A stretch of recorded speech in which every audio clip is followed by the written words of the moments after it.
Chapter 221, 221 The Blue Avenger was like a leaf on the surface of the undulating waves of the Sonia Sea.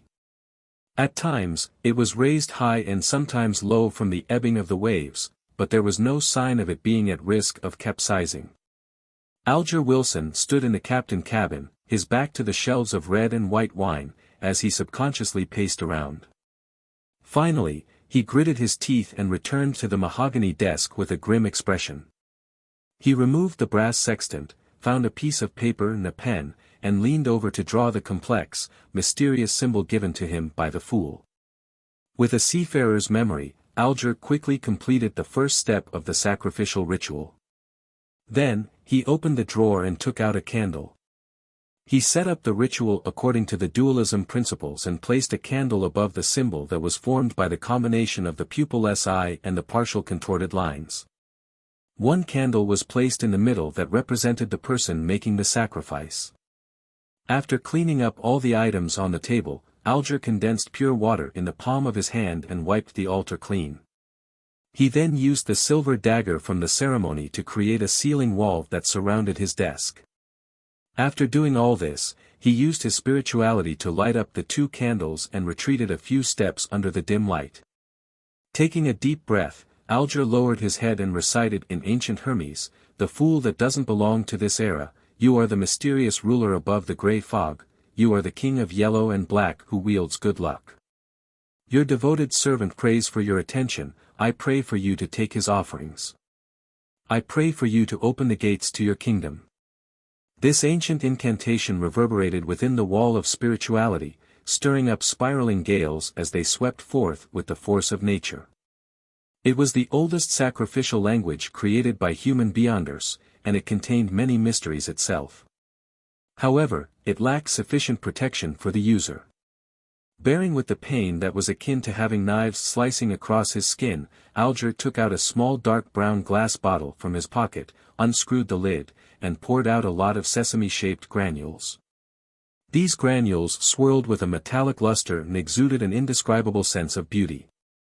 Alger scattered these granules into the wind. Whoosh!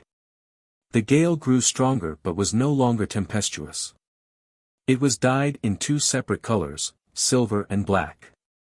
As they continued to collide and mix, the two differently colored winds were infused into the candle flame that symbolized the fool, burgeoning and tearing open an illusory ordinary-sized door. Its surface was carved with the same symbol that Alger had drawn. At this moment, Klein witnessed the appearance of the hazy door behind his high-backed chair. He could feel the spirituality in the air that was rippling apart and stimulating the mysterious space. It seems to be working. Klein suddenly had a premonition and immediately spread out his spirituality, infusing it with upheavals and stimulation. Creak. Amidst the insubstantial sounds, the blurry door slowly opened. In the captain cabin, Alger suddenly saw the illusory door, formed out of wind and light, open. Behind it was deep darkness formed from an innumerable number of almost invisible shadows. They were lustrous splendors encompassing massive amounts of knowledge. Situated above them was the thick grey fog with the ancient palace overlooking the real world. Such a scene caused Alger to involuntarily tremble. It was a deep fear, an indescribable excitement. He hurriedly picked up the rainbow salamander's pituitary gland that he had long prepared. He held it with both hands, and, with his head bowed, he raised the palm-sized object which was constantly changing in color and had a soft feel to the ridges to the illusory door. Alger's hands grew lighter under the sudden appearance and instant disappearance of a suction force.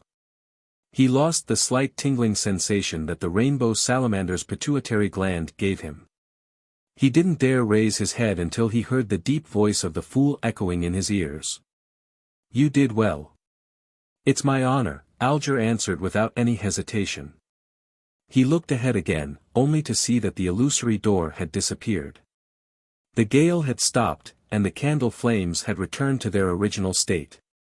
After the candles were extinguished according to the normal procedures, Alger sat down with a complicated expression and said to himself silently, "In the beginning, only people could be pulled into the world above the grey fog. After a while, responses could be made by listening to prayers. Now, sacrifices and bestowment can be performed. Mr. Fool is freeing himself from his predicament one step at a time, and bit by bit, will he enter the real world. This guess or conclusion frightened and worried Alger, but he also felt a bit of delight. At least I'm a member of the Tarot Club, one of the earliest members. He sighed. In the majestic palace above the grey fog, Klein was playing with the pituitary gland of the rainbow salamander. Various colors were reflected on his face as they constantly changed colors. A slight tingling sensation came from his palm, and a strong sense of accomplishment filled his heart, causing him to reveal a genuine smile. In the future, the Tarot Club will become even more miraculous. After reflecting over the situation, Klein extended his spirituality and sent his will to the crimson star representing Miss Justice. After returning to her bedroom, Audrey was no longer able to sit quietly on the edge of the bed. She would restlessly flip through the books by her bed and from time to time, scrutinize herself in the mirror with an unfocused gaze. She was looking forward to the completion of the Hanged Man's sacrificial ritual, but she was also afraid that the result would be a failure. Emperor Roselle had said that one must remain calm and collected when important matters arise. Audrey, come on, take a deep breath. Or perhaps I should go tease the dog. However, Susie can talk and think, so she's an entity with her own dignity. I can't just casually tease her. Audrey's mind wandered, her hand unconsciously wringing an ornate doll dressed in splendid clothing. After an unknown period of time, a thick grey fog suddenly appeared before her eyes, and in the depths of the fog, there was a lofty chair. Sitting there, the fool said with a smile, Miss Justice, the attempt was successful. Have you prepared the materials that contain spirituality? That's great. As expected of Mr. Fool. Audrey forgot the Hanged Man's role in this matter. She held back her excitement and said, yes, I always have such materials with me. Audrey had been the same even before she joined the Tarot Club, but back then, she didn't know which materials could be considered to contain spirituality. She had merely moved them from the family treasury in accordance with the various essential oil formulas she had gathered. Klein nodded slightly and said, when do you plan on holding the ritual? This is based on the premise that there are no Beyonders around you. Does a Beyonder dog count? Audrey looked at the tightly shut door, feeling a small tug at her conscience. I can do it now. Klein tersely acknowledged. The ritual's process is the same as I described previously. All you need to do is change the prayer to, your devoted servant prays for your attention, I pray for you to open the gates to your kingdom. I pray for you to give me strength. In addition to this, use the dualism method. Audrey thought it over, fighting the urge to nod, and she began preparing for the ritual. When the illusory door opened, and a scene even more illusory than the starry sky appeared, Audrey felt intoxicated in both body and mind. This is the mysterious world I've always been pursuing. This is the kind of feeling I've always wanted. She praised Mr. Fool wholeheartedly. It's faith towards the goddess, but for the fool, it's worship. Audrey silently explained herself in her mind. Soon after, she was stunned to see that there was something on the altar. It was a soft object with lustrous color and was filled with ridges. The rainbow salamander's pituitary gland. Audrey felt a surge of joy in her heart. Her eyes lit up as she had the urge to step forward and grab it. However, her customs of etiquette took hold of her as she sincerely praised Mr. Fool once again. After finishing the ritual, she impatiently walked forward and carefully examined the Beyonder material 5 times.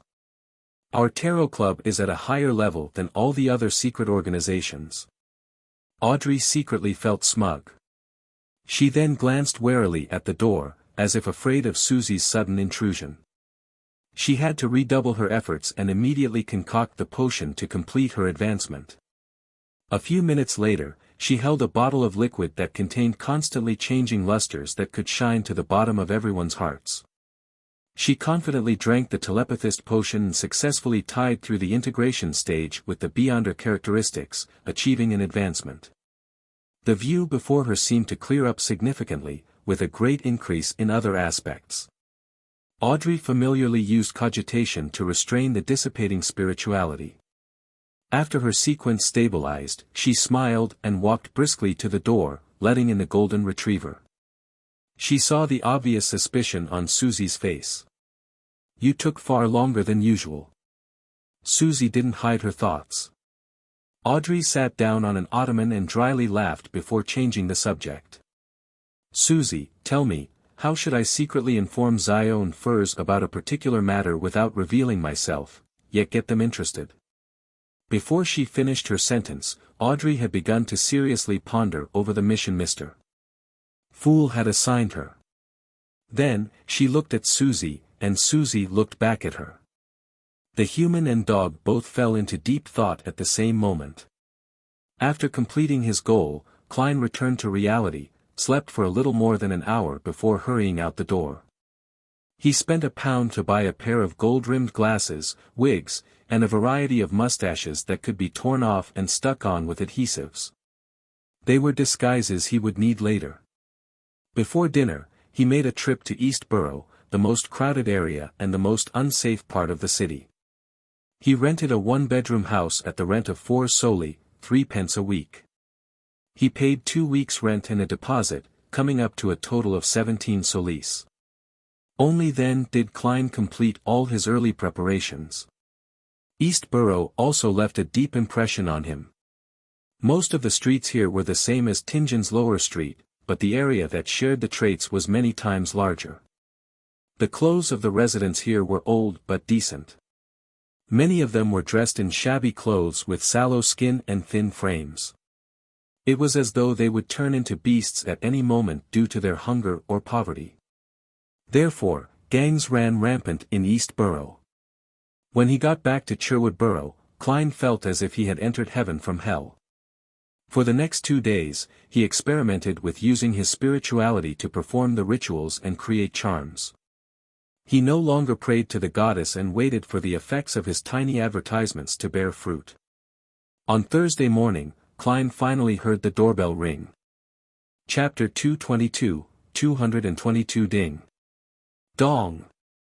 A rope was being tugged, causing the doorbell and the sound it made to constantly tinkle and send its sound echoing throughout the spacious but relatively empty living room.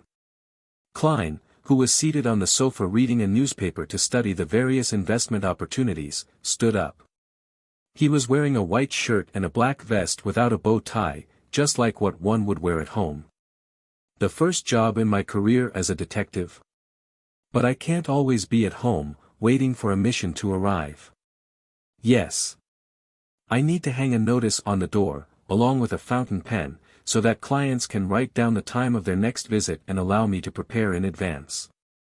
However, for a new detective in this profession, without any fame, doing so would basically be the same as not having a next time. Sigh, I can only go through the trouble of performing a divination in the morning to see if I would receive any jobs for the day. And if so, what time so as to make plans. Of course, it's also possible that I would miss out on missions from powerful beyonders. Well, so be it, it might be a good thing after all." He walked to the door, and without looking through the peephole, the image of the visitors outside appeared in his mind. One of them was an old lady in a black plush hat. Her back was slightly hunched, and her face was deeply wrinkled. Her skin was shriveled and sallow, but her dark dress was very formal and neat.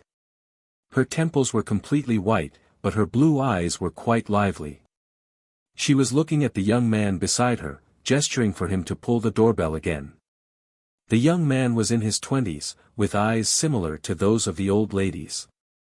In the progressively cold weather, he wore a black double-breasted coat, a half-top hat, and a bow tie like he was about to attend a banquet. It was as if he wouldn't relax his demands of himself at any moment. With the help of a clown's premonition, Klein turned the handle, opened the door, and greeted his visitors with a smile before the bell could ring again. "Good morning, madam, sir. What a wonderful day it is, at least up to this point, for I have already seen the sun for 5 minutes." He spoke of the weather in a slightly exaggerated manner, small talk that had been popular in Backlund for more than a century. Yes, it's always shy and doesn't come out from behind the fog and the dark clouds. The old lady nodded in agreement. By her side, the lad asked, "Are you Detective Sherlock Moriarty?" "Yes, and what may I help you with?" "I'm sorry, please come in. Let's sit down and talk." Klein turned his body to the side, making way for his guests as he pointed to the guest area. "No, there's no need. I don't want to waste any time. My poor Brody is still waiting for me to save it," the old lady said with a rather sharp voice. "It?" Klein noticed the most important pronoun and suddenly had a bad feeling. The very formally dressed young man nodded and said, "Brody is a cat owned by my grandmother, Madame Doris. He went missing last night, and I hope you can help us find him. We live at the end of this street, and I'm willing to pay you 5 soldi for it. Of course, if you can prove that you've spent more time and effort than that, I'll make it up to you. Find a cat. The reason why you're entrusting me with this job is simply because of the convenience stemming from how we live on the same street." Klein felt that this wasn't the detective career that he had imagined. "It makes me look like a clown. Well, I can't turn down my first business deal. This is a seer's point of view." He pondered for a few seconds and asked, "Can you describe it in detail?" Granny Doris spoke out before the young man could open his mouth. "Brody is a lovely, lively black cat. It's very healthy, has beautiful green eyes, and loves to eat cooked chicken breast. Goddess, last night, he ran off just like that. No, it must have gotten lost. I've placed lots of chicken breast in its bowl, but it refuses to return to take a look."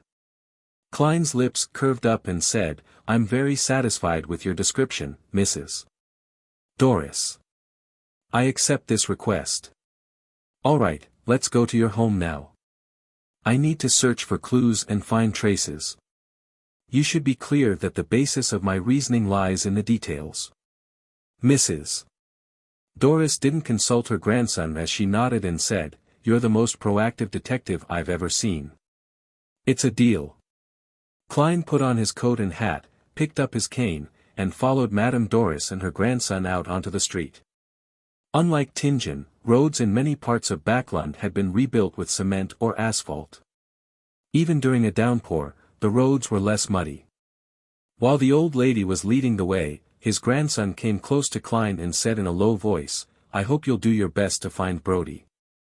It's been one of the pillars of my grandmother's life ever since my grandfather and parents passed away. After Brody went missing, something went wrong with my grandmother's mind, so much so that she started hearing things. She keeps telling me that she hears poor Brody mewing miserably." Klein immediately nodded and said, "I'll do my best." "Right, I still haven't gotten your name." Jürgen Cooper, a senior solicitor," the young man replied. Soon, they reached 58, Minsk Street and entered the dark house. "This is Brody's bowl. This is his favorite box. He always sleeps here." Doris's wrinkled face was filled with worry and expectation. Klein squatted down and found several strands of black cat fur in the box. He straightened up and gripped his silver-inlaid cane with the hand that held the cat's fur.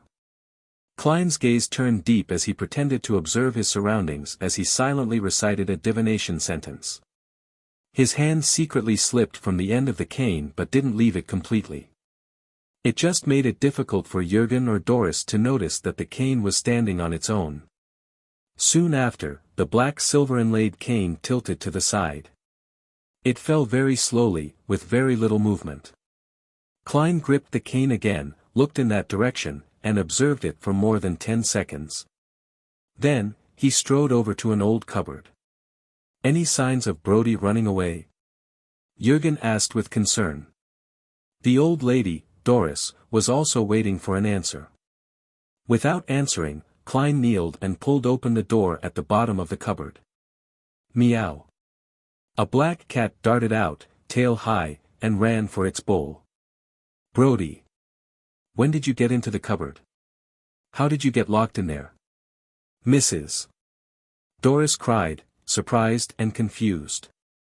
Jürgen turned his head in surprise and looked at Klein. How did you know it was in the cupboard? Klein smiled, and replied in a deep voice, Inference, my good man. After obtaining the 5 solely reward from Mrs. Doris and Jürgen, as well as their friendship, Klein returned to 15, Minsk Street under the gloomy weather. Before he even got close, he saw a figure loitering in front of his door. More business. When Klein looked over, he saw that the visitor was a boy of 15 or 16, dressed in an old coat and a round hat that didn't fit his age. It's him. Klein immediately recognized him as the boy he had met on the steam train the day he had arrived in Backland. Back then, he was being pursued, but his maturity and calmness at the time had left quite a deep impression on Klein. What would he want to entrust me with?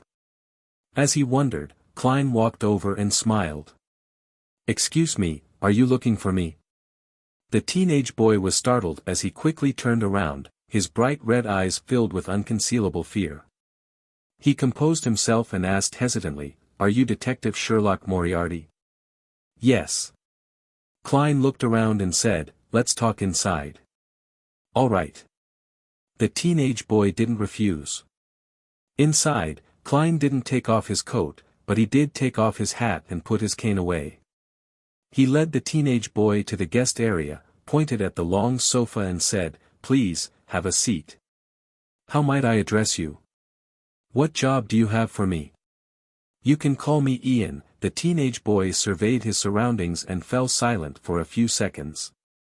I was previously hired by another detective, Mr. Zriel Victor Lee, who helped me gather some news and information. Klein sat down, clasped his hands, and said, Does the job have anything to do with your former employer? Yes, Ian nodded solemnly. A few days ago I suddenly found myself being followed, by someone with ill intentions, therefore, I thought of a way to lose their tail. I believe you saw this scene yourself, Mr. Moriarty. I recognized you as the man who was sizing me up on the metro that day as soon as I saw you. This level of observational skills isn't any worse than a spectator's. Could it be that he was born with a special ability? Or is he a beyonder?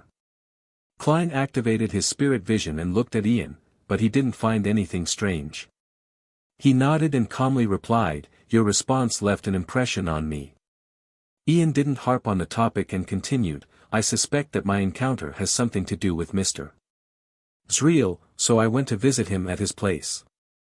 I found the place seemingly normal, but there were many hints that indicated that someone had infiltrated and triggered all the tiny mechanisms. I haven't seen Mr. Zriel since that day. I suspect that something has happened to him. I tried to call the police, but his disappearance period has yet to reach the required number of days to make the request. I tried to get help from other detectives that I knew, but all of them turned me down, on the grounds that they had just met Mr. Zriel at a fellow detective's party. That surprised me because I didn't receive any response from Mr. Zriel when I contacted him using the agreed-upon method. I still stood by my judgment and intended to ask for the help of a detective whom Mr. Zriel doesn't know. Well, as such, that meant it would be someone I don't know either. I had no idea who to look for as well. Therefore, I could only search through the newspapers and ended up finding you, Mr. Sherlock Moriarty. Chapter 223 Chapter 223, 3 Matters Translator, Atlas Studios Editor, Atlas Studios Klein asked after listening carefully, So you suspect that the Zriel whom the detective saw was someone in disguise? Holding his brown round hat, Ian replied as if he had already thought about it, It's a possibility, but I think it's too difficult due to the huge risks involved. The party was at night, and it's true that the lights weren't very bright, but most of the people attending are detectives with keen observational skills. Just a wig, beard, or cosmetics can hardly hide from their eyes. Perhaps some beyonder powers can do it. Just like how creeping hunger enables such an ability. There was a little trap in Klein's question. He wished to determine from the teenage boy's answer, the expression on his face, and his body language to determine if he had ever come into contact with Beyonders, or if he knew things about mysticism. The initial answer was no. When Ian saw Detective Moriarty nodding slightly in agreement with his reasoning, he continued, "I believe that the detective saw Mr. Zreal, but he wasn't free. He was in a controlled state in which he couldn't send out distress signals. The reason why he wasn't responding to my attempts to liaison with him is to probably signal to me that he needs help." A reasonable explanation. Klein released his clasped hands and sat back a little, making himself look more relaxed and confident. Ian fell silent for about 10 seconds before he said seriously, "I'd like to entrust you with the task of investigating Mr. Zreal and determine his current condition. All I need is confirmation." Considering that Ian was a semi-professional who had gathered intelligence and information for a detective, Klein had the intention to make his acquaintance. He smiled and said, "Then how much are you going to pay? You should be well aware that this may be very dangerous." Ian looked down at the pocket of his old coat and said after some deliberation, "There are two ways. The first, I can directly give you a payment that's enough to satisfy you. Afterward, regardless of whether the mission is simple or difficult, that will be all unless you suffer a relatively serious injury. Secondly, I could pay you £5 in advance, and when you finish the job, you can add on to the bill depending on the difficulty of the matter. But it's easy to cause a dispute, even if there's a contract." Klein pretended to be in thought and after almost 30 seconds, he said in a low voice, "Why don't we do it this way? You can pay me £5 in advance and help me with 3 things after the mission is completed. Don't worry, they won't be anything difficult. They will be within your capabilities, and it won't make you feel too uncomfortable. This can be agreed upon in the contract." Ian knitted his brows before standing up. He leaned forward and stretched out his right hand. "All right." Klein shook hands with him, pulled out a standard contract that he had prepared, picked up a round fountain pen, added all the details he had discussed, and stamped it with his fingerprint. After signing the contract, he gave the teenage boy, Ian, a stack of white paper and watched him write Detective Zreal's relevant information. After a while, he browsed through the information and casually asked, "How can I contact you if there's an emergency, or if I've confirmed Zreal's condition?" Ian pursed his lips and remained silent for quite a while. Only when Klein looked over did he reply in a somewhat stiff manner, "You don't need to contact me. I will appear at the right time." Without another word, he took out a thick stack of cash from the pocket of his old coat. They seemed to be stacked up in a very neat order, from high face value to low face value. Ian pulled out 3 £1 notes from the bottom, counted 6 5-soldi notes, and finally 10 1-soldi notes. When Klein saw that Ian had neatly arranged the notes, with even the portraits of the former kings facing up without a single mistake, Klein suddenly felt a bit frustrated. This is some late-stage obsessive-compulsive disorder. He silently exhaled and received the payment from Ian. According to his visual estimate, Ian had less than £3 left. He probably had all his savings with him. If I had asked for more, would he bail on me without paying? He doesn't look like the kind of person to do so, but one shouldn't judge a book by its cover. Klein folded the bills at random and stuffed them into his pocket, ignoring the untidiness. As such, he succeeded in seeing Ian's slightly twisted expression. "I'll try to complete the investigation as soon as possible." Klein stood up and held out his hand as a gesture of bidding him farewell. "Thank you for your help." Ian thanked him sincerely because the counteroffer was obviously at discount. Watching the boy who was more mature than his age leave, Klein stroked his chin and silently said to himself, "This matter goes deeper than it seems." Ian didn't mention anything about Zreal's recent investigations or what information he had been instructed to gather. "Forget it. I'll handle as much as the money is worth. All I need to do is confirm Zreal's current condition." He turned around and walked back into the living room. While doing so, he fished a quarter-pence out of his trouser pocket. Ping! As the copper coin tumbled in the air, Klein's eyes turned dark as he muttered if there were any Beyonder elements in the case he was handling. Then, he opened his right hand and tried to catch the copper penny. Clang! The coin slipped from his fingertips and fell to the ground, rolling away. This result meant that the divination had failed. From the looks of it, Ian has withheld more things than I thought. The information is so lacking that I can't even obtain a vague divination result. He pursed his lips, took a few steps forward, and bent down to pick up the coin. That night, in the wee hours of the morning, at 138, Rose Street, Backland Bridge. Klein had changed into a cheap light blue workman's outfit. His mouth, chin, and cheeks were covered with a black beard that, at first glance, made him look rough and savage. He wore a dark-colored cap and pressed it so low that it nearly covered his eyes. Such caps originated from the Intis Republic hunters. There were certain differences from the traditional deer hunting caps the Lone Kingdom hunters wore. However, such caps had become popular among the lower-class populace of Backland. Hiding in the shadows of an Intis parasol tree by the side of the road, Klein studied the house across the street with the aid of the elegant gas lamps. It was Zriel's home. The detective was from Southville. His parents, relatives, and friends were all there, and he had come to Backland alone where he slowly forged a name for himself. He was still a bachelor and had only hired 2 temporary maids, the kind that came by every 3 days to clean up the place, without needing to provide them with food or lodging.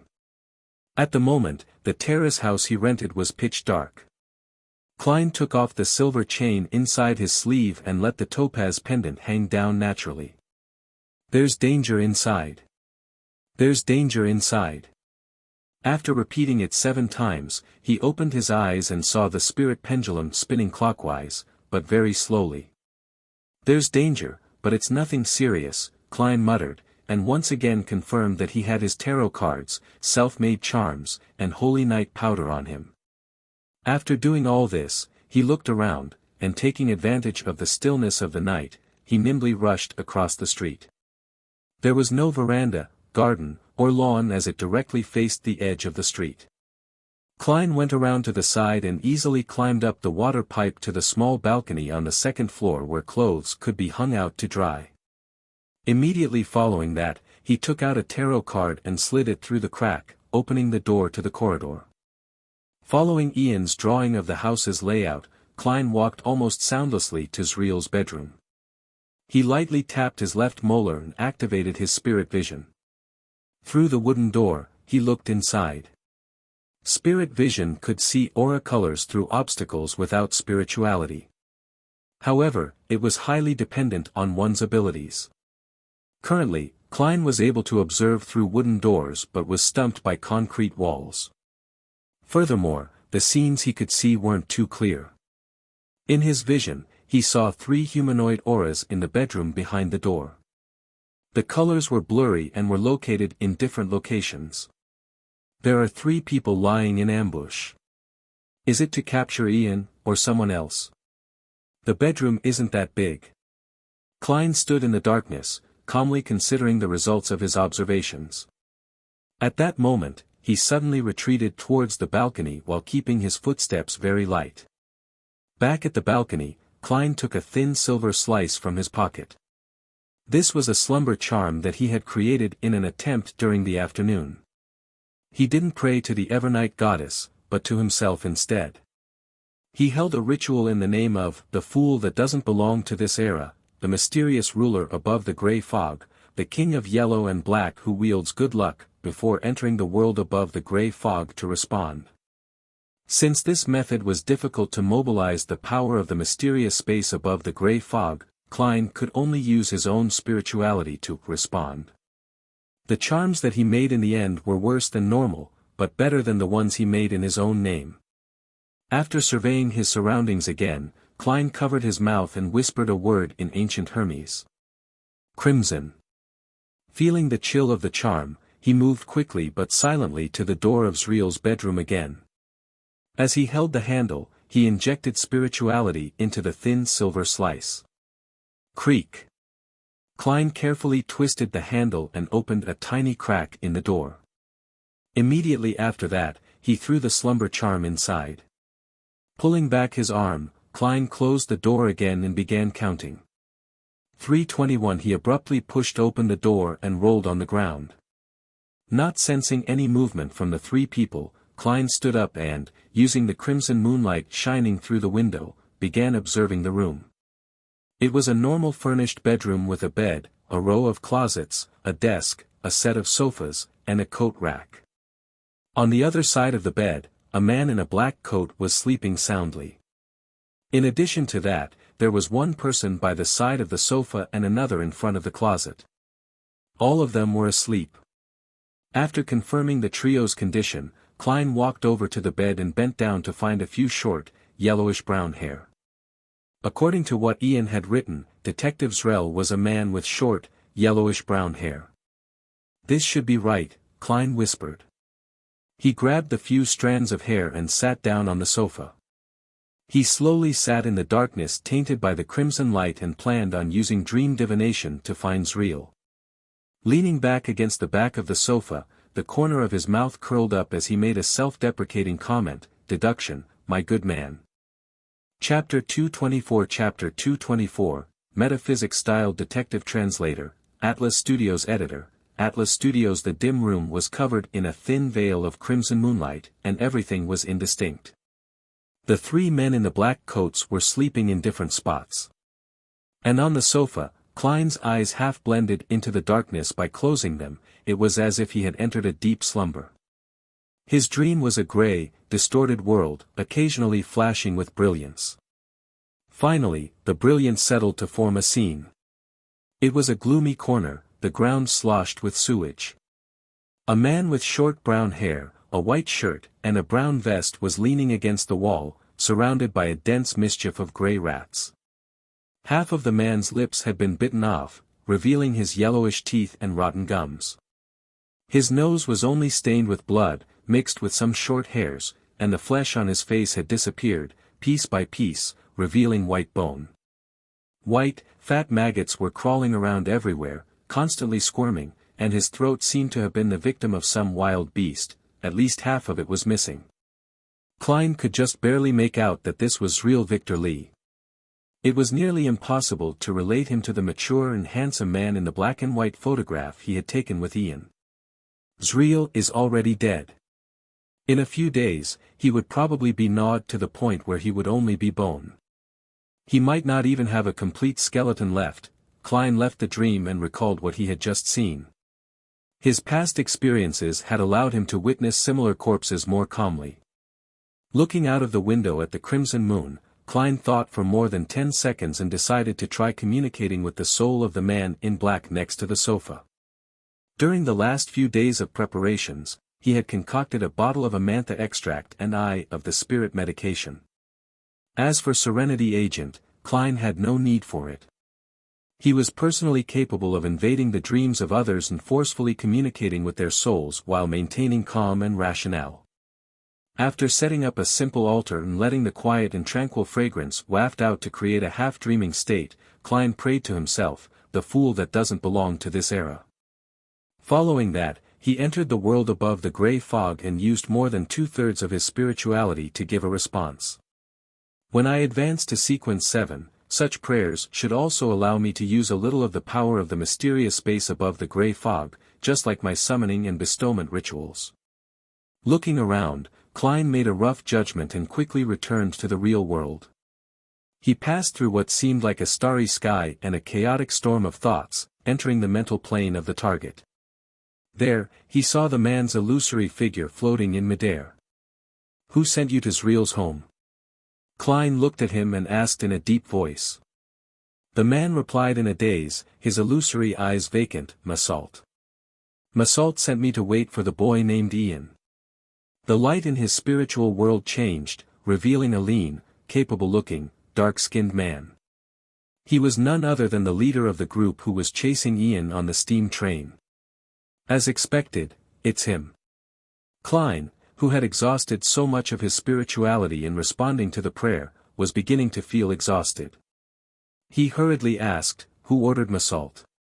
"No idea. He's an executioner of ours Manger gang. No one can order him other than the boss," the man said, blankly. Smanger. The word warrior, in the language of the Highlanders. Klein, a pseudo-historian but a true mysticism scholar, suddenly felt a sharp pain in his head, and his body involuntarily flew out of the storm of thoughts. Not long afterwards, he exited the mediumship and felt his head throbbing. He was in no hurry to leave. He methodically packed up the materials and the short yellowish-brown hair before opening the oriel window to let in the cold night wind to disperse the smell of the amantha extract and of the spirit medication. While this happened, Klein returned to the balcony, locked the door from the inside, and wiped off all the places he had touched. When Zriel's bedroom returned to its original state, he then held his hand to his chest and bowed towards the three men who were still sleeping soundly. Straightening his back, Klein put on his gloves and leaped, nimbly flipping out of the oriel window. He stood firmly, tiptoeing in the abnormally tight space. He raised the open window's vertical latch and used a tarot card to hold its bottom. With his clown abilities, he took in the details and adjusted the balance. After a few seconds, Klein slowly pulled back the tarot card, and the vertical latch suddenly stopped in place and didn't fall further. Whoosh! First, he closed the unlatched half of the window, then he jumped over to the window with a latch. His right hand jerked inward, closing the other half of the window. The speed of the action was so quick that the latch didn't fall down until there was a vibration, accurately inserting itself into the matching hole. Clang! A sound that was difficult to eliminate rang out, like a strong wind slamming onto the surface of the glass. Klein knew that the three men in the bedroom were about to awaken. Without further ado, he jumped onto the street. For the current him, the height from the second floor wouldn't pose any danger. It was just that he couldn't maintain his silence when he landed, so he didn't make any obvious noises. Klein quickly left the vicinity, as well as Rose Street, but he didn't directly take a rental carriage back to Sherwood Borough's Minsk Street. He turned a few corners and headed to the neighboring East Borough. It was a cold night, and the wind sent a biting chill right into his bones. Klein shivered and decided that he would need an additional sweater for his future missions. He decided to buy charcoal on one of the following days and let the fireplace carry out its role. After an unknown period of time, he entered Backlund's East Borough despite not having a map. He had completely relied on instinct.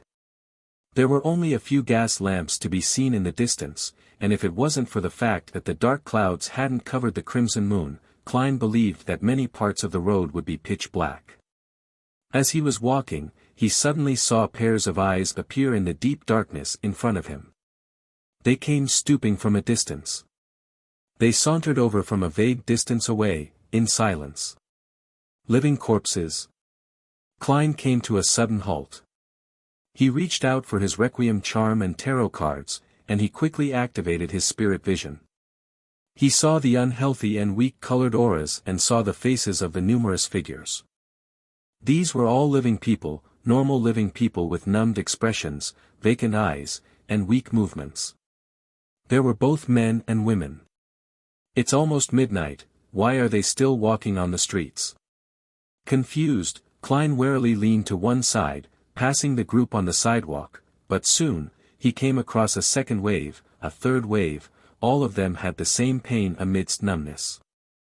He frowned slightly, and just as he was about to move forward to inquire, he suddenly heard a shout ahead. Get up! All of you get up! You sons of bitches! The streets and parks aren't for people like you to sleep in. Klein was startled, then the corresponding term, poor law, popped up in his mind, and he understood what was going on. He had experienced the same thing himself. Phew. Klein exhaled, picked up the pace, and headed for his one-bedroom house on Black Palm Street in the East Borough. There, he slept for 2 hours. After recovering some of his spirituality, he went out again and broke a withered branch to serve as a dowsing rod. The location of Zriel's corpse. The location of Zriel's corpse. After repeated divinations, Klein walked for a long time with the help of the short yellowish-brown hair until he arrived at a corner of East Borough where there was a sewer entrance. 12 years ago, after the Great Plague, the Lone Kingdom gradually built up an advanced sewer system in the capital and, in one fell swoop, surpassed Roselle's heritage of the Intis Republic. Moving the manhole cover out the way, Klein held his breath and climbed down the vertical metal stairs. Since his clothes weren't specially made, he was unable to bring too many items due of the lack of pockets. He hadn't brought Quelag's oil, which he had learned about from Fry. Klein felt especially regretful for not having brought the refreshing and odor-dispelling Quelag's oil. 10 seconds later, Klein's feet touched the sticky ground. The feeling of filth caused fine goosebumps to pop up over his arms and body. However, he could only endure it and continue walking forward, venturing deeper into the empty and quiet sewer. There was a fork in the road ahead, one which was relatively hidden. A thick pungent smell wafted over from there. Klein turned around and walked to the end where he saw a dense number of spirituality light dots and auricolors. Without needing to use a candle, he activated his spirit vision and directly saw that in the dark corner, there was a rotten corpse that had been bitten to pieces. This was the exact same scene he had seen in the dream divination. Squeak! The densely packed gray rats scampered in every direction, but there were also some who stayed where they were, unwilling to leave and part with their food. After confirming that it was real, Klein hesitated for a moment before quickly setting up a mediumship ritual. If there's nothing wrong with Ian's description, and Zriel died only a few days ago, I should be able to get some rough information by channeling his spirit, he thought confidently. Whoosh! As the wind swirled and the wall of spirituality was set up, all the rats fled, and Klein proceeded with his ritual as he had done before. The cause of Zriel's death. The cause of Zriel's death. As he recited the words, Klein's eyes turned black. His pupils and the whites of his eyes disappeared. He quickly used cogitation to enter a dream. However, nothing appeared in that misty, illusory world. Klein opened his eyes, frowning slightly as he made his judgment. The channeling failed, someone has dealt with Zriel's spirit, a Beyonder was involved in this. The fact that someone was able to disguise as Zriel, making the other detectives unable to see through him, also proves this point. After some deliberation, Klein came to a decision: it was to end this matter here and not get involved any further. Regardless, he had fulfilled the requirements of the job that he was entrusted with. "I'll get Ian to call the police," he muttered as he put away the materials and removed the wall of spirituality. Chapter 225. Klein backed up from the fork in the path, without touching Zriel's corpse. Thump! Thump! Thump! Suddenly, a sound echoed in the distance through the empty sewers. Klein listened for a few seconds before decisively retreating towards the exit, down the dirty concrete road that ran along both sides of the sewage channel. There was no need to take risks in matters that didn't involve him. Klein closed the iron manhole cover after he climbed out of the sewers. After ensuring that the surrounding area looked normal, he returned to his rented room in the East Borough and changed out of his disguise. Then, he put on his gold-rimmed glasses, walked to another street, took a rented carriage, and returned to Sherwood Borough in the silence and cold of 3 in the morning. However, he didn't return to Minsk Street. Then, Klein made another huge detour, and only after confirming that no one was following him, did he enter his house. He slept till dawn and was woken up by the doorbell. He sat up immediately, put on his shirt, buttoned his vest, and hurried down to the first floor to open the door. And even before that, his premonition ability as a clown was already capable of naturally forming the image of the visitor in his mind. The visitor was wearing an old coat, a brown round hat, and a tattered satchel. He had bright red eyes, a delicate face, and a quiet temperament. It was none other than Ian, the teenage boy who had come to entrust him with a job yesterday. "Good morning, Detective Moriarty," Ian greeted him and looked around. "Any progress?" "Yeah. I'm only asking because I happened to pass by." Klein nodded seriously and said, "Yes." Ian seemed shocked as he didn't say a word for quite a while. After a while, he stammered in surprise, "Have you determined Mr. Zreal's condition? Yes. Klein paused for a moment, then said seriously, I found Zreal's corpse. Corpse. Ian's pupils shrank as he repeated it in a low tone. He wasn't too surprised, as if he had already expected the worst possible outcome. Klein watched silently without interjecting. Sigh. Ian exhaled and warily surveyed his surroundings. Your efficiency is amazing. Can you take me to see Mr. Zreal's body? No problem. In fact, that's what I was planning to do. Klein then thought for a moment before saying, I hope you won't mention me when you call the police. Just say that you found the corpse yourself. I believe you know how to make up a reason. Ian wasn't surprised, he knew that not every detective liked to deal with the police. In fact, except for the very famous detectives, who often gave advice to the police with mutual cooperation, the rest were discriminated against, ostracized, and even extorted from. This was the current situation of the Lone Kingdom. Alright, Ian readily agreed. Considering that they were entering the sewers, Klein changed into a set of clothes worn by the common working class, put on a deer hunting cap, and took a lantern with him. Both of them took the public carriage to the East Borough. They walked for half an hour to reach the remote sewer entrance under the watchful gazes filled with numbness and malicious intent. How did you find it? Ian asked, half surprised and half curious, as he watched Klein lift the manhole cover and climb down. Klein focused on the area beneath him and answered casually, skillful training which includes many techniques in reasoning, investigation, tracking, and interrogation. Ian followed him into the sewers. He nodded without looking disgusted. You seem to have received very professional training. Klein didn't answer him directly. He held the already lit lantern and led Ian to the fork in the path where they arrived at the gloomy corner. He narrowed his eyes as he approached. More of Zreal's body was missing now when compared to the previous night. He was missing an arm and half of his ribs.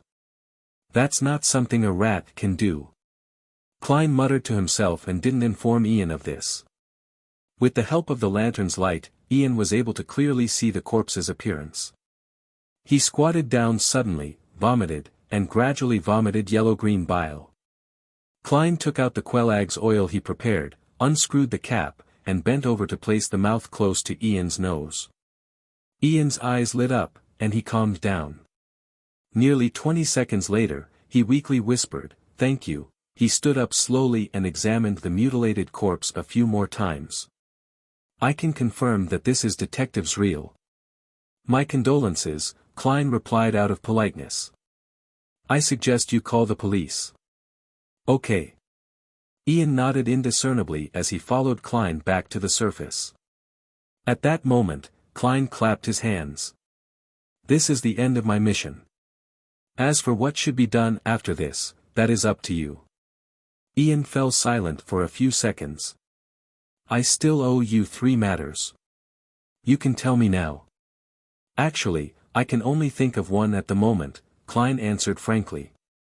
I want to know where I can get a gun and bullets, without needing a full-class weapon permit. Ian spoke, almost without thinking, go to Braveheart's bar at Iron Gate Street in the Backland Bridge district. Find Kaspers Kalinin. Tell him Old Geezer introduced you. Alright, let's talk about the other 2 matters in the future. I have a feeling that we'll meet again. Klein deliberately nodded casually. Ian gave him a look but didn't say anything. The two split up and headed down different streets in the East Borough. The secluded spot, once again, regained its silence. After walking for a while, Klein suddenly turned around and retraced his steps. He then hid himself in a secluded corner, peeking at the entrance to the sewer. After waiting for 2 or 3 minutes, he saw Ian return silently as he looked around warily. Klein withdrew his gaze in a timely manner, leaned his back against the wall, and listened. He heard the scraping sound of the manhole cover being removed and heard someone climbing down. Carefully poking his head out, Klein discovered that Ian had re-entered the sewers. Was there a clue or something on Zreal's body? Indeed, this matter goes deeper than it seems. He nodded thoughtfully. Having satisfied his curiosity, Klein decided to leave for real and planned to seek out Casper's, 2 days later. At tea time, Viscount Glaint was in his home situated in Empress Borough. The door to the study was tightly shut, separating the 4 people inside from the participating guests in the salon outside. Zio, Furs, this is the reward the 2 of you deserve. Dressed in a pale yellow lace dress, Audrey pushed a bulging envelope across the desk to the 2 ladies sitting opposite her. Zio wanted to say something polite, but her hand had reached for the envelope faster than her mouth. Feeling the weight of the money, she could only say sincerely, "Miss Audrey, thank you for your generosity. Your honesty makes you look even more beautiful." As she spoke, she untied the thin string around the envelope and saw the bills inside. It was uniform gray paper money with black stripes. The stack was thick and exuded a special smell of ink, one that left one feeling refreshed. £10. Zio took one note out and checked its face value. Beside her, Furs, who appeared lazy and unbothered by money, had also leaned over. "This is at least." Observing the thickness, Zio tried to figure out how many notes there were. She couldn't help but exchange looks with Furs and saw the surprise in each other's eyes. This was obviously a lot more than they had imagined. Audrey smiled faintly and said, "A total of £800. Decide how you will split the money between the 2 of you. I'm very sorry that this matter had placed you in danger." £800. "No, there's no need to apologize. Even if we had to do it again and knew of the possible consequences, I would still accept the request. Even if it's divided evenly, with my savings, it's enough to buy the potion formula for Sheriff." Zio, who was slightly taller than 150 centimeters, stared blankly at the notes in the envelope, wishing she could pull them all out and count them over and over again. She believed that the generous and beautiful Miss Audrey wouldn't pay them any less, but what if she had made a mistake counting? Everyone makes mistakes at times. Zio raised her right hand, paused for a few seconds, then silently lowered it. The corners of Furz's lips couldn't help but rise as she said wistfully, "This is even more than the royalties I've received for my Stormwind Mountain Villa so far. Should I praise Miss Audrey or laugh at the poverty of an author?" She added silently. Viscount Glaint, who was sitting on the sofa, was also a little envious, but it wasn't directed at Zio or Furs. As a viscount with a fairly good financial situation, £800 wasn't a large sum. What he envied was Audrey's ability to hand out money without feeling the slightest burden. Ahem. Viscount Glaint cleared his throat. "If you can get the formula for apothecary, I will also provide you with substantial payment." "We'll do our best," Zio answered without any hesitation. Then, she looked at Audrey. "We've recently come into contact with someone who's suspected to be from the Psychology Alchemists, and will soon have clues regarding the Spectator potion you're looking for. Zio, I'm already at Sequence 8, far stronger than you." Audrey smiled in a reserved manner as she said, "I'm looking forward to it." With that said, the 4 began chatting about various rumors among the Beyonder circles while following Audrey's example of finding books they wished to read.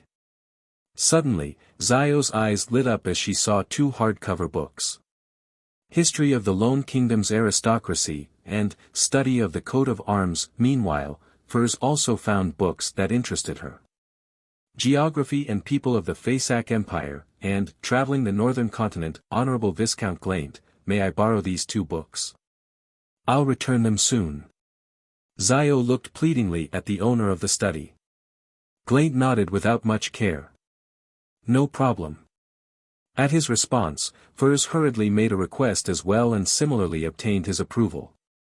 The corners of Audrey's mouth curved into a faint smile as she witnessed all of this. She looked modestly to the side, pretending to be looking for a book.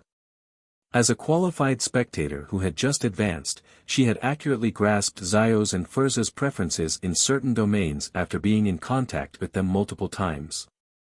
Thus, she had made arrangements in advance without anyone realizing it.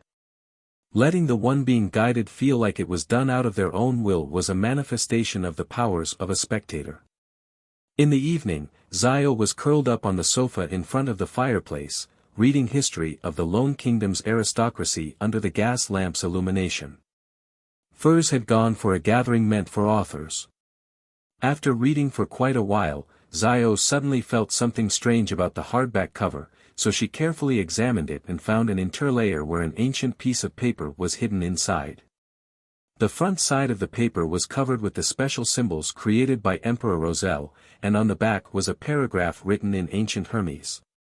Viscount Glaine's ancestors deciphered some of Emperor Roselle's special symbols. Zio was suddenly excited.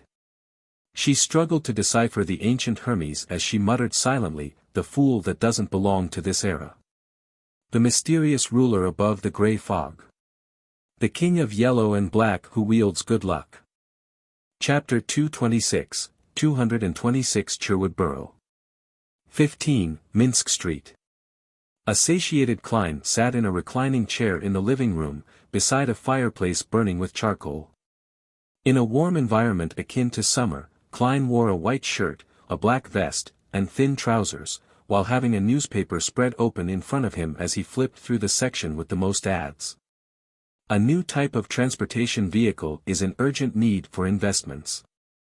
Details to be discussed in person. Klein read the advertisement twice before picking up a pencil from a small, dark red table to his side and circled the message.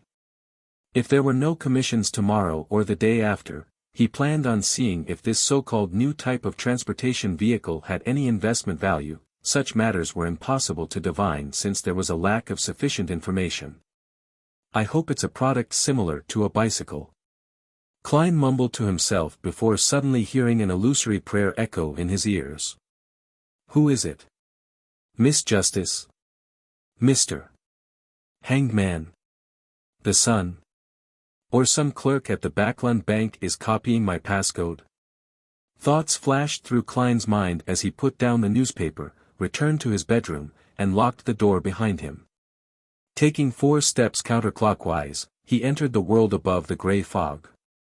He saw that to the side of the fool's seat and by the edge of the ancient model bronze table was a clear and bright brilliance that emitted waves of radiance.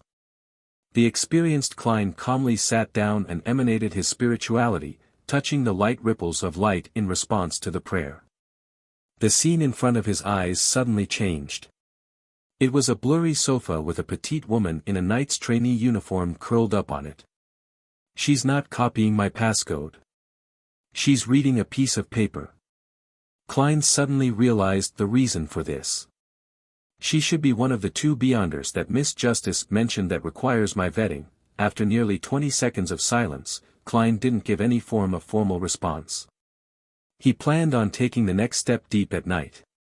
He would then test her reaction, attitude, and way of handling things to test her personality and abilities. Of course, he would absolutely not force others to join the tarot club.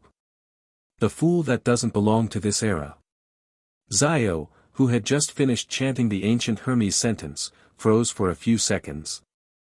Then, she suddenly straightened her back and sat up straight. This seems to be the honorary name of a hidden existence. She realized this in horror. Furthermore, her knowledge in mysticism and the various rumors she had heard told her that once someone recited the full honorary name of a hidden existence, it would often attract the attention of said existence. The consequences of such attention was mostly misfortune or could even be described as tragic. Quite a few of those hidden beings were the incarnations of the evil gods and devils. Furthermore, I recited it in ancient Hermes, completely unprotected. I'm so dumb. Why did I focus so much effort in identifying the sentence and actually read it in my head? Zio looked around in horror, terrified that an indescribable monster would suddenly appear in her house. The sofa, tea table, cupboard, dining table, chairs, oil painting, and other items were all reflected in her eyes, without any changes. After nearly a minute of heightened vigilance, Zio relaxed a little and comforted herself. Don't worry, don't be afraid. I just said the honorable name and didn't follow up with a prayer. This is an incomplete ceremony, so it shouldn't attract any attention. Moreover, there's a good chance that the name might have been translated by the owner of the paper based on the special symbols left behind by Emperor Roselle. It might not be correct. But I heard that if the evil gods and devils generate interest, they would still provide a response even if the ceremony is incomplete. I'm so stupid, really. As she thought over the matter, Xiao's face scrunched up into a grimace. She felt that she had made a grave mistake. After waiting for a few more minutes, she slowly exhaled as she puffed out her cheeks when she realized that there was no obvious response. She stuffed the piece of paper back into the History of the Lone Kingdom's Aristocracy, as she entered the bathroom with a heavy heart. She turned on the faucet and tried to use the cold water to clear her head. Splash! As nearly transparent water flowed down, Xiao hunched her back and reached out her palms to cup some water. Just as she was about to dab the cold water onto her face, she spotted a long, slightly curly brown hair in the mirror through the corner of her eye. As for her, she had shoulder-length, unkempt yellow hair. Suddenly, Xiao's hair stood on end. She stomped on the ground and, with a push of her hands, she shot backwards, turning her body halfway around and slamming the entity with her elbow. Pow! She leaned against a warm body, causing the other party to let out a familiar scream before falling to the ground. Xiao stopped any subsequent actions and looked at her good friend who was hugging her stomach in pain, tears in her eyes. The corner of her mouth twitched without her realizing it as she said, "Furs, when did you get back?" Furs didn't reply immediately. It took her quite a while to get over the pain. As she slowly stood up, using the wall as a support, she grumbled, "I just got back." "Xiao, are you nuts? Why did you attack me without even looking clearly? And you hit me so hard. Where did you come in from?" Xiao asked awkwardly. "Through the bathroom window." "Why? Is there a problem?" "As an apprentice, it's normal to not bring a key with me," Furs replied matter-of-factly. Xiao straightened her back and pushed away all responsibility. "Then why didn't you go through the door? You really gave me a fright just now." Furs blinked her eyes and said, "If that's the case, I'll have to make one big round. That's too troublesome, I'm used to walking in a straight line." She paused as she asked suspiciously, "However, wasn't your reaction a bit too much?" Xiao struggled for 3 seconds, choosing between losing her dignity or losing her life, before answering honestly, "It's because I made a mistake, a fatal mistake." "What mistake?" Furs asked, rubbing her belly as she felt puzzled and concerned. Xiao hurriedly recounted the whole story of how she had discovered the interlayer in the book's cover and found an old piece of paper in it. Then, she had accidentally recited the suspected incantation in ancient Hermes silently. What she had recited seemed to contain the honorable name of some hidden existence. "You. Where's your brain? It should be fine. The ceremony wasn't complete, and who knows if it's real or fake." Furs looked around, and for some baffling reason, she felt a chill. She followed Xiao back to the living room and saw the yellowed sheet of paper, as well as Roselle's special symbols, and the sentence that was written in ancient Hermes. After a quick glance, Furs, the professional researcher in mysticism, nodded and said, "It's not any of the evil gods, devils, and secret existences that I know of. It should be fine. Furthermore, nothing has happened up till now. That means that everything should be fine." Seeing Xiao relax, she thought of the pain in her stomach, so she deliberately added maliciously, "Of course, if something were to really happen, there's no way we can rescue ourselves with our meager abilities." Xiao's face paled as she blurted out, "Furs, let's sleep together tonight." "Forget it, I'll just sleep on my own." Furs pricked up her brows and chuckled, "All right. In fact, you don't have to worry about it. Think about it, I hear strange murmurs whenever there's a full moon, but I don't see any signs me going mad or losing control. Well, we should study the other 3 books. If there's the same piece of paper and the same incantation, it means that it's very likely to be a prank from Viscount Glaint." The duo hurriedly flipped through Study of the Coat of Arms and the other books and checked them carefully, but they didn't find anything else out of the ordinary. Zio looked at Furs, who looked back at her, turning the mood somber again. Should we sneak into St. Samuel Cathedral's nave tonight? Zio came up with an inspired suggestion. That was the headquarters of the Church of the Evernight Goddess in the Backlund Diocese. Why not St. Hireland Cathedral? I don't think the Evernight Goddess will protect me. Furs subconsciously replied. That was the headquarters of the Church of the God of Steam and Machinery, which was located in St. George Borough, adjacent to many huge factories in the southeast. The two ladies with different faiths fell silent again, and after a while, Furs sighed and said, and that would make us end up being targeted by the Nighthawks or the machinery hive mind. That might be the goal of that hidden existence. Alright, go to sleep. We'll know the answer tomorrow morning. If nothing happens by then, it means that it'll really be okay. In the middle of the night, the waxing crimson moon was obscured by clouds, and the stars were barely visible in the sky above Backlund.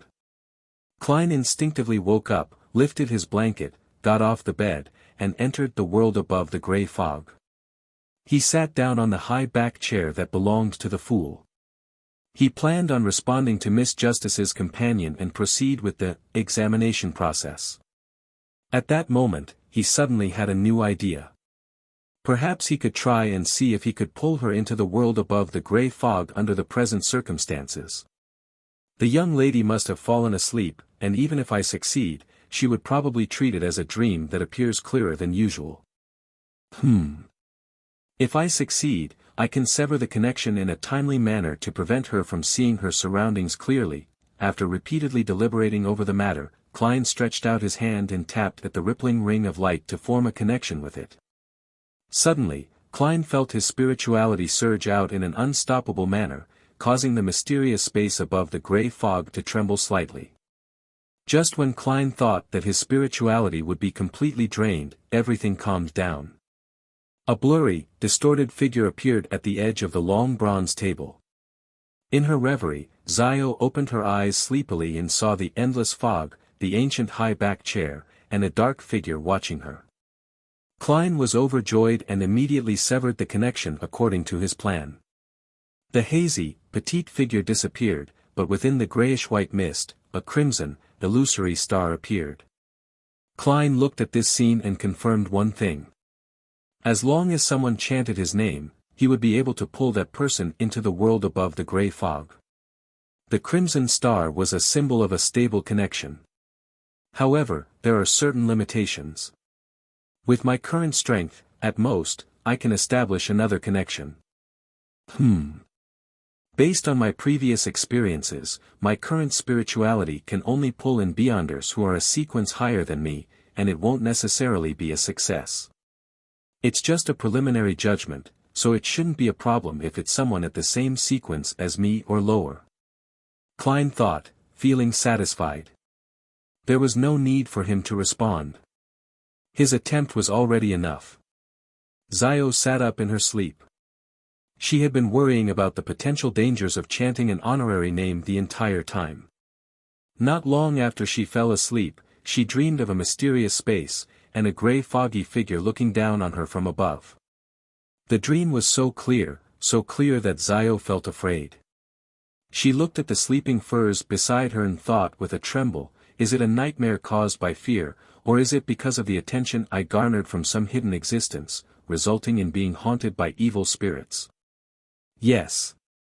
There's going to be a gathering of Beyonders tomorrow night. In addition to buying the formula, I need to find a person who is good at exorcising evil spirits to purify myself. Chapter 227. Sitting at his own dining table on a foggy morning, Klein broke up his specially bought wheat bread and soaked it in milk, improving the way he ate it. Although his body had changed a long time ago, his pursuit and obsession with delicacies were engraved into his soul.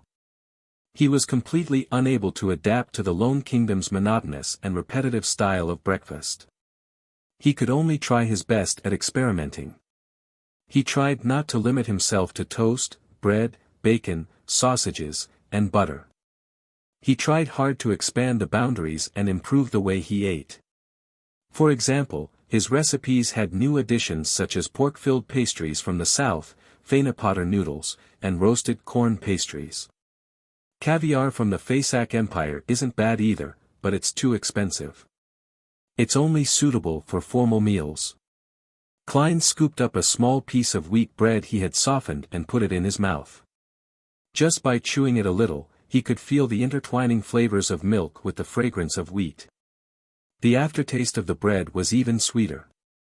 After breakfast, Klein put down his cutlery, but he was in no hurry to tidy up the table. He picked up the newspapers, and began to read. "I'll do a divination in a while.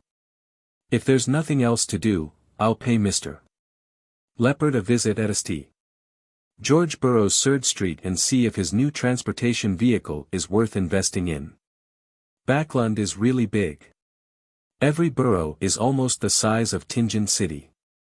The East Borough is especially ridiculous. It's at least twice as large. The easiest and most economical way to travel is to walk, followed by the steam metro, before walking again. It's just quite a waste of time." Klein's mind wandered aimlessly. Backlund's public horse carriage system was rather similar to Tianjin's. The price was about the same, but the only problem was that most of them were confined to a single borough. If one wanted to go from Sherwood to St. George, a few transfers were needed and that would naturally raise the price. Such a situation made the prospects for a new transportation vehicle very alluring. Knock. Knock. Knock. At that moment, knocks on the door sounded. It was as loud as the pounding of a hammer. "Who is it? Don't they know how to ring the doorbell?" He muttered a few words, straightened his collar, walked to the door, and pulled it open.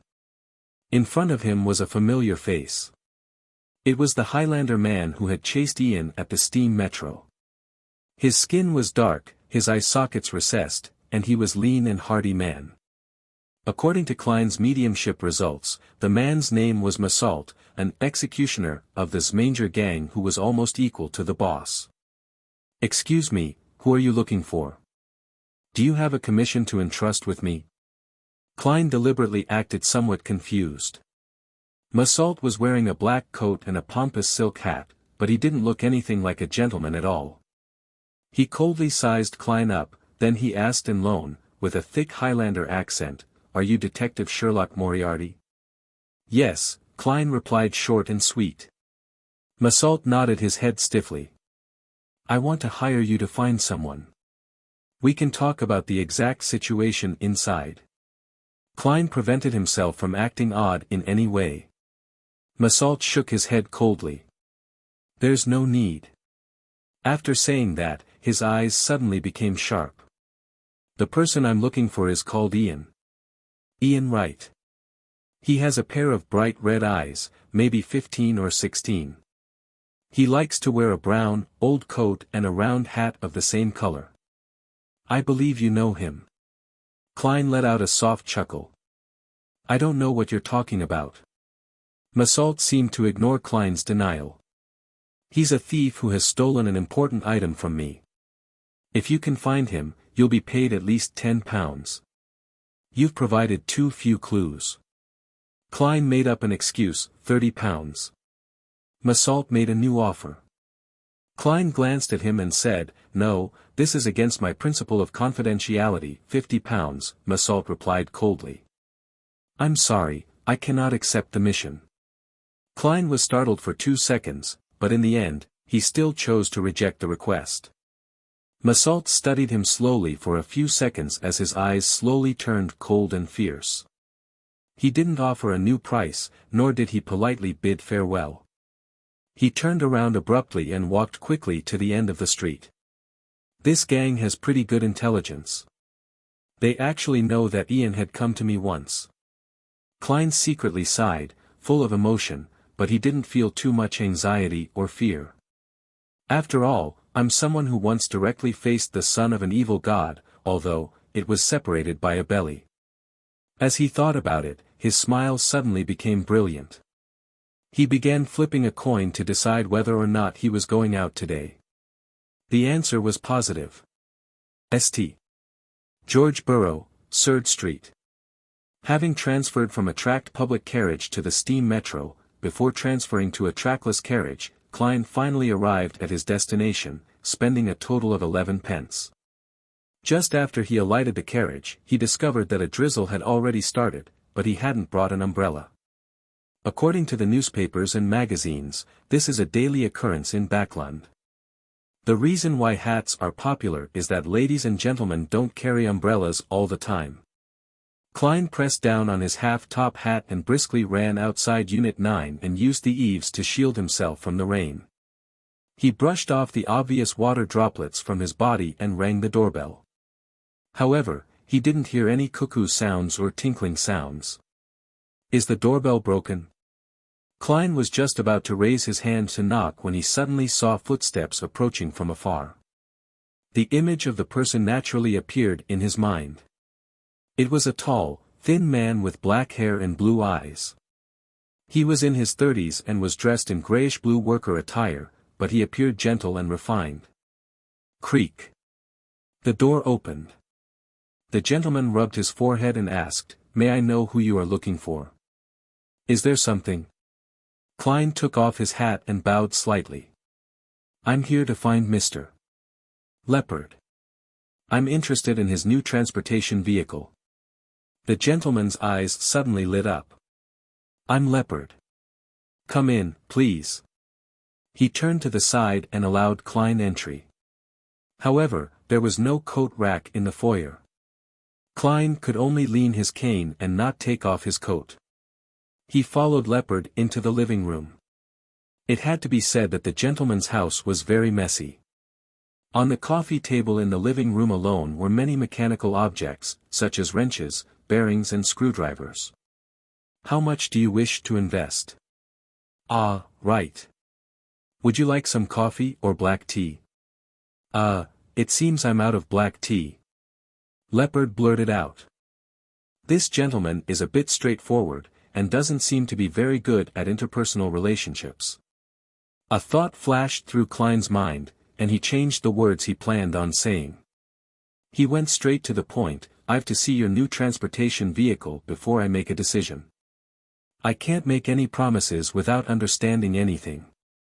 As he spoke, he looked around and saw a triangular sacred emblem hanging on the wall. That was the symbol of the god of steam and machinery. The solid triangle was filled with symbols such as steam, gears, and levers. Leopard wasn't irritated by Klein's straightforwardness. He immediately said, "I'll show you." As soon as he said that, he slapped his head. "I almost forgot, we have to sign a non-disclosure agreement to ensure that you don't steal my invention. Mr. Leopard, you don't have a very good memory either." Klein smiled and said, "That wouldn't be an issue." After signing the simple contract, Leopard led Klein into a room that seemed like an activity room. He had knocked through the neighboring guest room and basement, making it much wider and spacious. The ground was littered with components, and a rough object, that was half the height of a man, that resembled a carriage stood in the center. In addition to that, the line of the doorbell was connected there and was cleverly constructed. As long as someone pulled the rope, a steel ball would pop out from the mechanism, allowing it to roll along a special track before colliding with the object in the center to produce a clanging sound. The sound certainly wasn't too loud, but it was enough to rouse Leopard, who was engrossed in machinery. "Is that the new form of transportation you invented?" Klein pointed to the crude object in the middle of the room.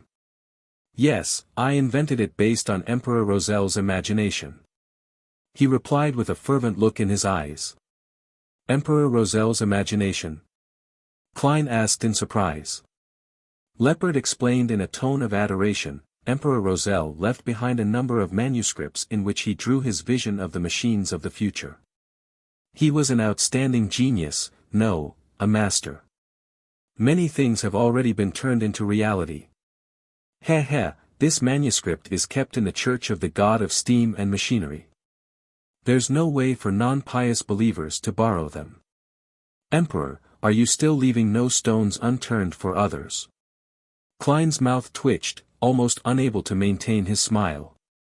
Describe it in detail. He changed the subject. Leopard led Klein to the crude metallic object and opened the door. This is a transportation tool that doesn't need a horse. The driver sits in the front left seat, continuously stepping on the pedals. Through the levers and a chain connects to the four wheels, allowing the vehicle to roll forward. And on the wheels, I used inflated rubber which can make the journey smooth. So it's a human-powered car? Klein couldn't help but lampoon. He said with some deliberation, with such a huge carriage, and at least 4 passengers, it would be impossible to travel that far just by relying on human strength alone. That's exactly my next goal, to reduce the weight and expand the lever a few times. However, my financial situation isn't at its best. I can't fund any more attempts. Leopard looked hopefully at Klein. Why not consider other methods? Such as using steam as the driving force? Klein slowly organized his words. Leopard shook his head. There have been people who have invented that, but it has a very huge body, making it difficult to drive it along many streets. That was exactly what Klein was waiting for. Then, why don't you just do something simpler? For example, have only 2 wheels with only one person without an outer shell. You mean something like a bicycle? Leopard asked in thought. Roselle's manuscript has that. Klein nodded heavily. Yes. Those bicycles which other people have invented aren't very practical. Simplifying this, seems like it might work. It will really seem different. But, who would buy it? Leopard said to himself. Klein didn't hesitate to provide him with a direction. The postman, the working class who have a bit of savings, the businessman who doesn't need to look respectable while hoping to save money. There are many of them in Backlund. Leopard thought for a moment, then nodded slightly. I can try, but I don't have the money for spare parts. I'll invest 100 gold pounds. In addition to my suggestion just now, I'll take a total of. Klein hesitated to say 10% of the shares. 15% was better. After all, £100 was, strictly speaking, not much. You can have 35% of the shares. But that's only limited to the bicycle concept you described. Leopard spoke out first, afraid that Klein would make an unreasonable request. Deal. Klein immediately laughed. We'll first draw up a simple contract and settle this matter. Afterwards, I'll find a lawyer to make a formal contract and add some detailed terms. For example, if there's anyone else who wants to invest, they must first get my consent. No problem, Leopard replied impatiently. All he wanted was to buy his spare parts as soon as possible. In the gloominess brought about by the drizzle, Klein returned to Sherwood Burrows Minsk Street. He entered the house and went straight to the bathroom on the first floor and resolved the problem of his bloated stomach. Splash. As the water echoed, Klein bent down to wash his hands. At that moment, an image appeared in his mind. The mirror in front of the sink reflected his lowered head, dim surroundings, and a pair of eyes to his side. A pair of eyes. Chapter 228. Almost instinctively, Klein bent his knees and rolled sideways toward the bathroom door. So. A small black feathered arrow stabbed into the wash basin. The arrow seemed to be made of bone and suffused a blue luster. It was extremely beautiful. If Klein had hesitated in any way, he definitely wouldn't have been able to escape this sudden attack. After rolling for a moment, Klein reached into his pocket and attempted to pull out a few tarot cards. But at that moment, he felt a gust of wind engulf him.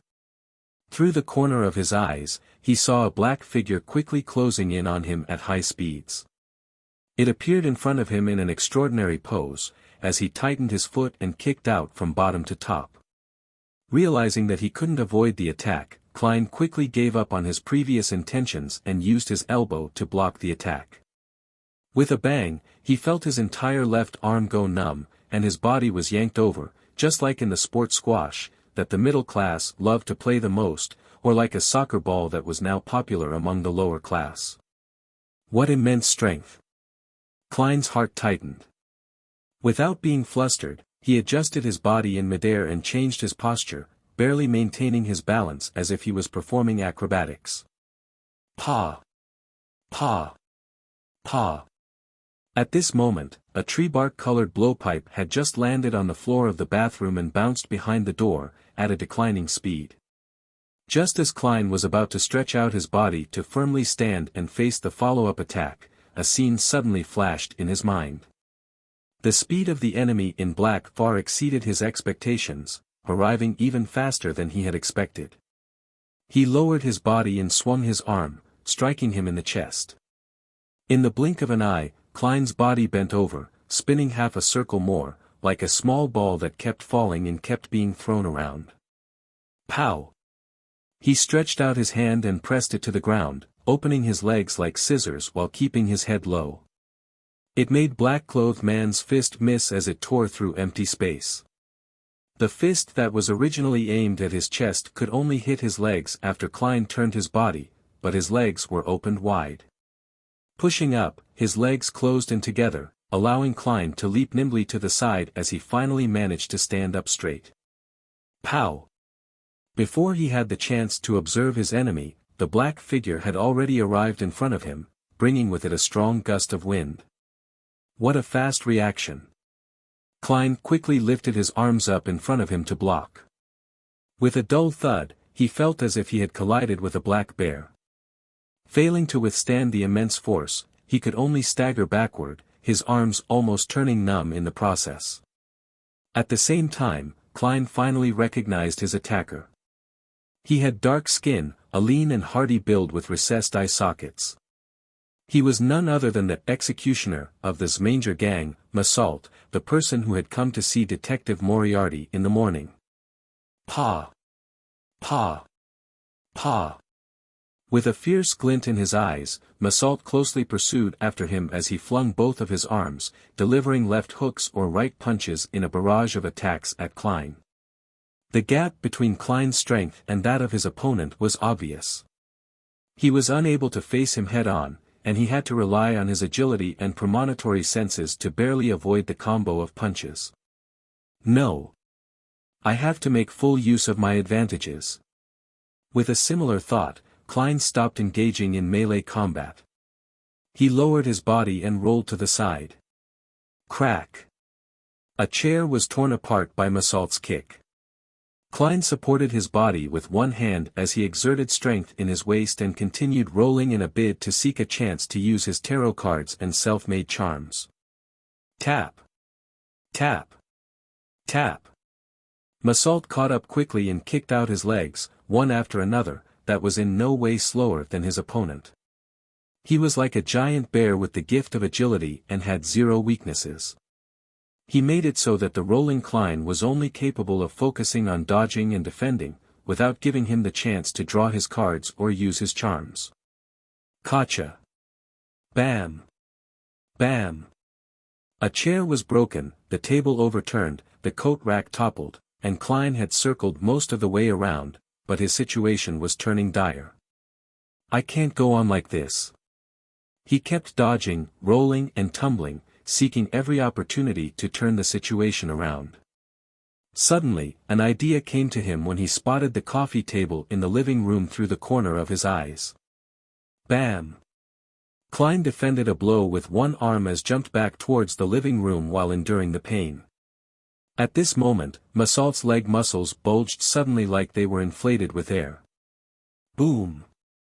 He stepped on the ground so hard that it seemed to shake, and he jumped up and shot at Klein like a bullet, with one of his legs aimed at him. Klein barely managed to hold on for a moment before being sent flying again, crashing through the coffee table with a clang, sending the ceramic tea set flying towards the cupboard, scattering the round fountain pens, the contract template, and the various newspapers on the floor. Seeing that the detective in the black double-breasted coat was weakened from the impact and momentarily unable to stand up or roll, a fierce glint flashed in Massault's eyes. He slid forward, pushing his knee out amidst the shattering sounds of the porcelain. Klein's eyes turned dark as he watched this scene. He was already holding a contract template in his hands. He had fled to the coffee table in the living room, ignoring the warnings his premonition was giving him, solely to pick up a contract template or newspaper. When he saw Massault's knee coming at him, Klein's wrist shook. At that moment, a scene appeared in his mind once again, a scene with Massault's neck twisted backward. So. Klein slightly pressed his wrist, shaking out the contract template in his hand. So. The contract was like a dart made of fine steel as it shot at Massault's throat.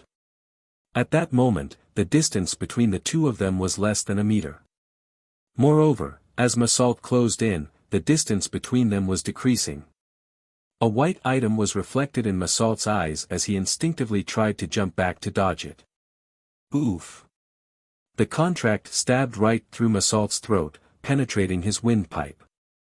Blood with patches of bubbling blood gushed out as Massault fell in front of Klein, his knees heavily hitting the ground. Huff! Huff! Huff! He pulled out the bloodied contract template and clutched his throat. However, he was unable to stop the blood from flowing out of his wound, and his eyes gradually became unfocused. In the end, his body twitched a few times, and he stopped moving. Klein took a moment to recover before he had the strength to turn around and stand up. He had a few tarot cards between his fingers, on guard against possible counterattacks and other enemies.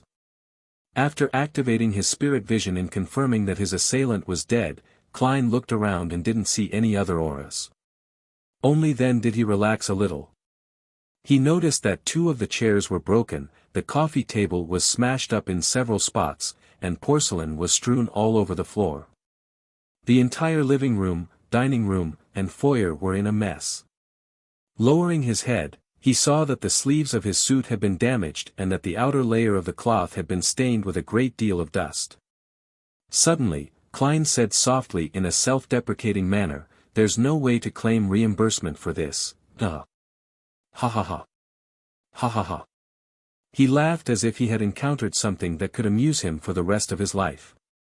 He laughed so hard that his body bent forward and backward, to the point where only his laughter reverberated in the entire house. A few seconds later, Klein stopped smiling and walked to the corpse with a heavy expression. He wanted to make the dead speak. Being familiar with the mediumship ritual and answering his own prayers, Klein took a whiff of the refreshing fragrance and used the technique of dream divination to whisper, the mastermind who sent Massault on this mission. Soon, his eyes turned black as he entered a dream and saw a gray blur. Suddenly, the gray and blurry world and lit figures changed, forming numerous scenes and images before him. In front of Massault was a middle-aged man without a hat. His white shirt had a complicated, layered, petal-shaped collar and cuffs, which made him look very magnificent. Matched with a tight black vest and skinny trousers, he looked gaudy and exaggerated. This middle-aged man had brown hair and blue eyes, a thin face with a stubble. He was a very good-looking gentleman. He looked at Massault and said in a deep voice, "No matter what you do, make sure you find Ian Wright alive. If he's dead, bring him to me within an hour, preferably within 15 minutes. Yes, Mr. Ambassador." Massault didn't hide his unruliness but still kept his head lowered. The scene shattered, and Klein frowned. "Mr. Ambassador. This matter actually involves other countries. Judging by the style of the shirt, the ambassador is most likely the ambassador of the Intis Republic to Backland. Ian is only a teenage boy, that gentleman is able to channel spirits, or at least he has someone around him who can do so." Klein thought for a moment, then constructed another sentence for the dream divination. The reason for finding Ian Wright. In the grayish blurry dream, Klein once again saw the middle-aged gentleman from before. He stared at Massault and said in a low voice, "You don't need to know why. Just heed my instructions. I gave you the potion and money to become the person in power behind this Manger gang, not for you to raise questions, but for you to do things. Yes. You only need to know that Ian Wright might be involved in an item of great importance. As the scene faded away, Klein once again exited the dream. An item of great importance. I really can't tell, Ian. What could it be? Potion. So Massault is actually a Beyonder. It's no wonder that his combat skills were so powerful and terrifying. He should be a Beyonder adept in this field. As these thoughts crossed his mind, Klein felt exhausted. It seemed that responding to his own request had consumed too much of his spirituality. If he wanted to have his mediumship standards restored to what it was previously, he estimated that it would only happen when he was a Sequence 7. After ending the ritual and dispelling the wall of spirituality, Klein looked at Massault's corpse and carefully observed it for a long time. Finally, he saw specks of spiritual radiance converging at the wound on his opponent's throat, slowly congealing into a piece. Carefully grabbing it, Klein pulled out a dark red object that looked like jelly from Earth. Is this the Beyonder characteristic left behind by Massault? I wonder what kind of sequence potion it is. That's easy to determine. I'll get the answer by doing a divination above the gray fog. Theoretically speaking, the Beyonder characteristic of low-sequence Beyonders will be able to imbue a person with the corresponding powers, even without the supplementary ingredients. However, one can easily lose control and go insane on the spot after consuming it. Nearly all the supplementary ingredients for low-sequence potions lack spirituality. Klein's thoughts ran wild before he finally forced himself to focus. A corpse was now in front of him.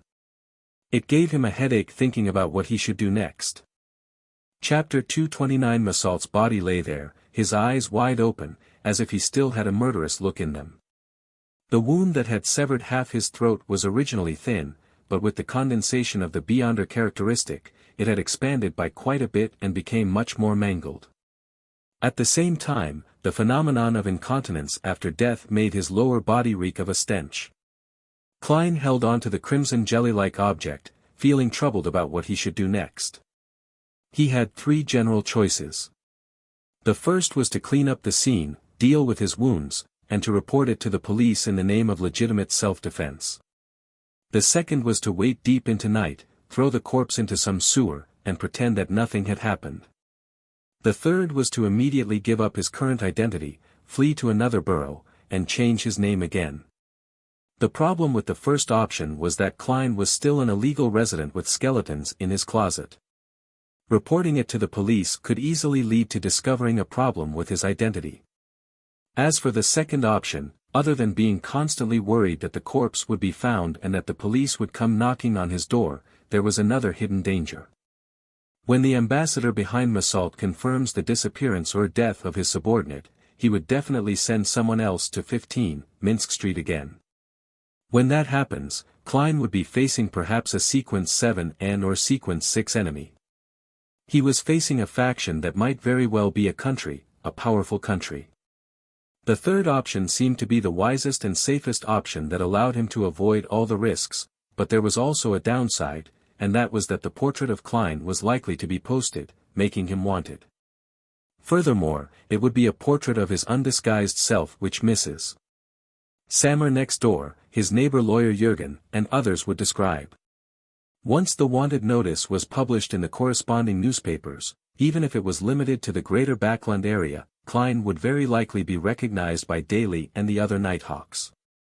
That would make the problem become even more troublesome. As this matter involved in Zangwell and sealed artifact 0-08, it was highly likely that he would be pursued by an expert at the level of a high-ranking deacon.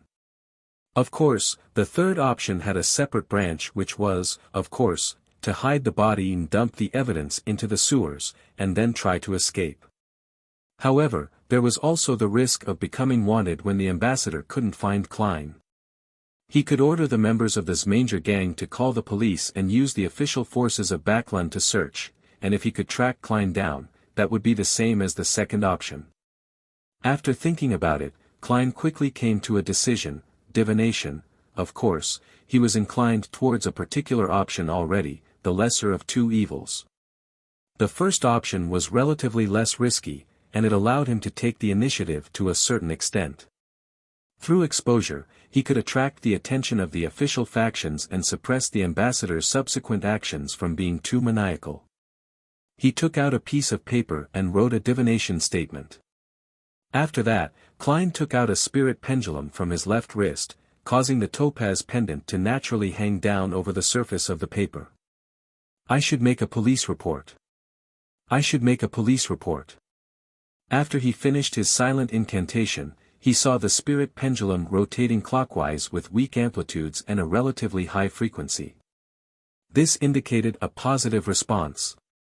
After divining the other two choices in turn and obtaining a negative answer from both of them, Klein no longer hesitated and began to deal with the scene. He put on a pair of black gloves and began to search the corpse. He found a sharp dagger, a small stack of cash, a pack of cigarettes, a lighter, and some miscellaneous items. Klein put the rest of the items back in place, took off his gloves, held the dagger in his hand, and stabbed it into Massault's throat wound, destroying its original shape. Then, he wore his gloves and let Massault grab the dagger. After doing all of this, Klein gathered together the Massault's Beyonder characteristic, the self-made charms, the tarot cards, the blood-stained contract, the paper on which the divination was written, and the various materials he carried around with him, and put them in a paper bag. Then, he summoned himself in a ritual and transformed into a special spirit.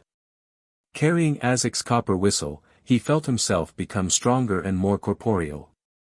Klein picked up the paper bag, ended the summoning, and returned to the world above the grey fog. He placed the items from reality behind the fool's high-backed chair for the time being, leaving Azek's copper whistle as well. Then he relaxed himself as he stimulated the sensation of descending rapidly and re-entered his own body. The reason why Klein didn't burn the blood-stained contract and the piece of paper on which he had written the divination statement was because he was afraid that after the report was sent to the police, the matter would be transferred to a special department, and a powerful Beyonder would engage in divination pertaining to the situation. However, with the grey fog's interference, even if the eternal blazing sun were to personally descend, he wouldn't be able to obtain a productive answer. This was also the reason why Klein placed his weekly review and summary above the grey fog after his spirituality was greatly enhanced after advancing to sequence 8. Right now, he couldn't afford to take on more suspicion and deeper investigations. After removing the wall of spirituality, the wind that suddenly stirred blew away the remaining smell of the ritualistic materials. The items related to the domain of mysticism and Beyonders that were left behind on Klein's body and in the entire house were the candles that were silently burning in front of him. But this time, he chose ordinary candles. Since he was praying and summoning himself, there was no need to be so meticulous. And in a family, having candles was a very normal thing that matched the era, even if he was the only bachelor in the family. After extinguishing the candles and returning them to their original spot, Klein took out his golden pocket watch, snapped it open, and estimated the number of minutes since Massault's death and added the minimum amount of time it would take for the police to send people to investigate and report back. He wanted to ensure that even if a Beyonder came to investigate, an hour would have passed since Massault's death. In mysticism and in the domain of spirit channeling, this was an important time point. Beyond it, the information available was very limited and vague. For example, one could discover, through mediumship, that the person who killed Massault was Sherlock Moriarty, however, they couldn't get the specifics of the death. As for whether or not his opponents could divine if Beyonders were involved, Klein wasn't worried at all, because the main factors involved, the bloodied template contract, were above the grey fog. Even his premonition and combat abilities would also be obscured as the opponent's divination would definitely point towards the mysterious space above the grey fog, and would certainly suffer from interference. Fortunately, I'm also a professional. It feels like I've really become Moriarty.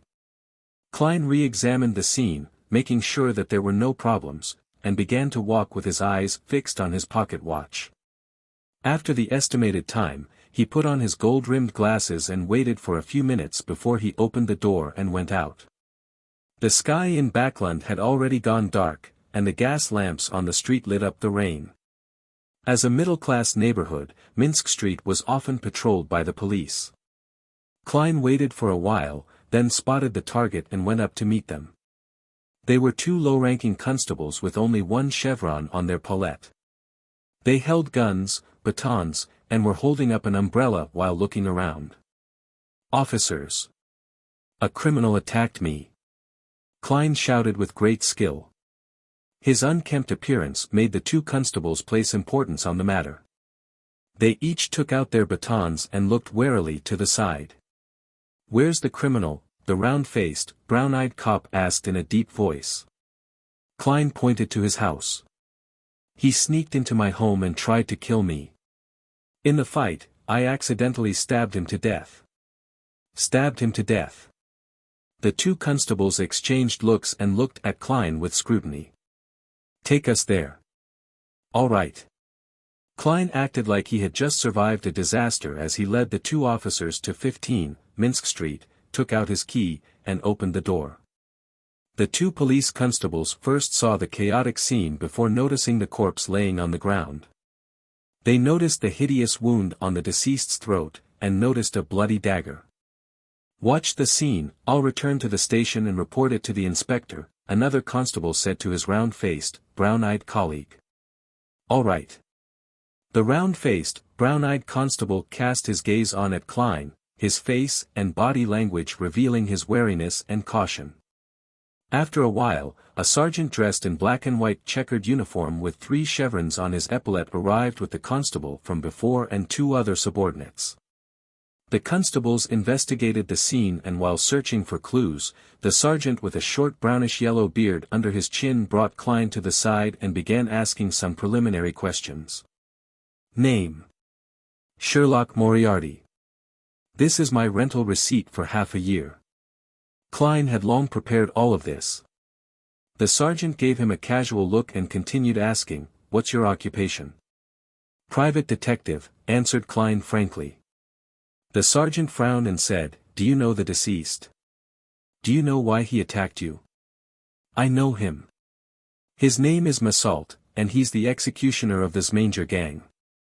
Klein didn't wait for the sergeant to ask any further questions as he continued, "I had previously accepted a job from Ian Wright, who asked me to investigate his former employer, Detectives Real Victor Lee. This matter happened to be related to this Manger gang and Massault. I tailed him and found out that he was secretly meeting a gentleman who appeared to be of significant standing. Massault addressed him as Mr. Ambassador." After saying that, Klein was unsurprised to see the sergeant's expression change. "Ambassador. Do you know his name?" the sergeant asked in a deep voice. "I don't know, but if I saw his picture, I'd definitely recognize him," Klein told the truth. "This morning, Massault came to me and asked me to seek Ian Wright. On the basis of my professional ethics as a private detective, I refused him, and when I got home in the evening, I was attacked and almost killed by him. Thankfully, I'm still quite skilled at combat and was sufficiently quick to react." The sergeant thought for a moment and asked for details of the fight. Klein recounted the fight from beginning to end nearly in its entirety, changing his premonition to a reaction, then changing the contract template he had thrown in the fight into a dagger that Massault had dropped. "Yeah. Follow us back to the police station and wait for the autopsy results, the results of the on-site investigation, and inquiries from the relevant parties involved." The sergeant's thoughts wasn't on the case anymore, clearly acting rather perfunctory. Right now, he only had one thought in his mind: this was an important case involving foreign ambassadors. He had to report it immediately. In his daze, he suddenly thought of a question and quickly added, "What's your faith?" "God of steam and machinery," Klein replied without hesitation. The Backland headquarters of the Church of the Lord of Storms was in the Sherwood borough, so cases involving Beyonders were often referred to them, with one exception: the people involved were not believers of the Lord of Storms. In order to not encounter the Nighthawks, Klein had no choice but to let the goddess down. Chapter 230, 230 Empress Borough. In an unremarkable house. Zio and Furs took a seat at random and examined the writing on the blackboard. Like always, Mr. A was sitting quietly, alone on the sofa at the front in his hooded robe, looking down at the crowd from a high vantage point. Sequence 8 Sheriff Potion Formula. 450 pounds. Zio silently read the familiar content as she inwardly let out a sigh of relief. The situation she feared the most was the lack of a seller when she had finally amassed the money with great difficulty. I received 400 pounds from the split, plus my original savings of 150 pounds, that's enough. However, I definitely need a huge sum of money for the main ingredient. Alright, maybe I can change circles and see if there are any Beyonders who are interested in this formula. Zio suddenly felt invigorated, and she realized that she had found a way to make a fortune. Frankly speaking, there was no way she would leak the formula if she wasn't in desperate need for money to buy the materials to concoct the potion. On the one hand, most people always hoped that there were fewer Beyonders in their own sequences, and on the other hand, the price of the corresponding ingredients would be raised significantly if there were many competitors who bid up the prices of the ingredients. It was the same with the subsequent potions. After some serious thought, Zio slowly became nervous again, because it was normal for a recipe to be placed on sale for a long time without being sold. Moreover, the arbiter pathway belonged to the royal family and the military. All aspects were strictly controlled, and the leaked ones came from a small number of destitute nobles. There were hardly any complete formulas for the low to mid sequences. Often, only one or two of them were complete and compounded with the knowledge that the main ingredients were controlled and difficult to obtain. Beyonders who chose this sequence were rather rare. Zio had been in some mysticism circles in Backland for a long period of time, but she hadn't found an arbiter apart from herself. On the one hand, the others might have concealed it well, but on the other hand, that might also explain the problems faced in this sequence pathway. Phew, but compared to Furs, I'm lucky enough. She hasn't encountered any of the subsequent recipes for apprentice all this time. Zio saw Mr. A's attendant approaching and wrote a note saying that she was purchasing the sheriff's recipe. Before long, she was led to the study on the first floor. Before entering, she took a hooded robe from the attendant and covered herself with it. The seller in the study was dressed in the same way, so they couldn't see each other's faces clearly. This is the formula to the sheriff potion. Where's my money? The seller asked with a hoarse voice as he pressed a piece of paper on the desk.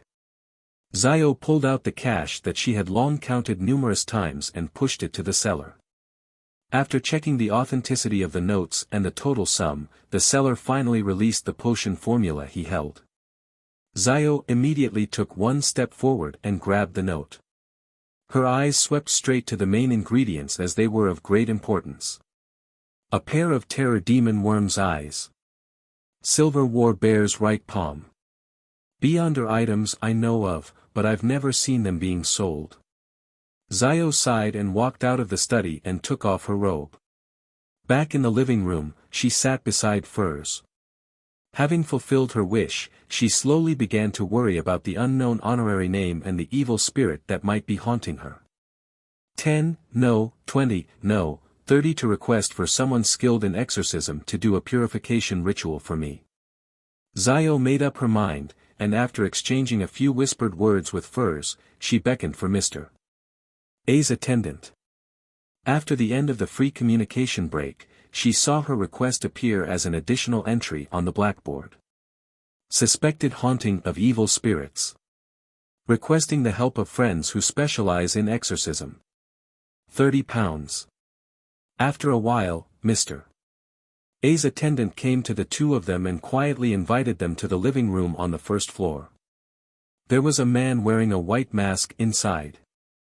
He looked at the two people who were wearing loose robes that concealed their genders and chuckled.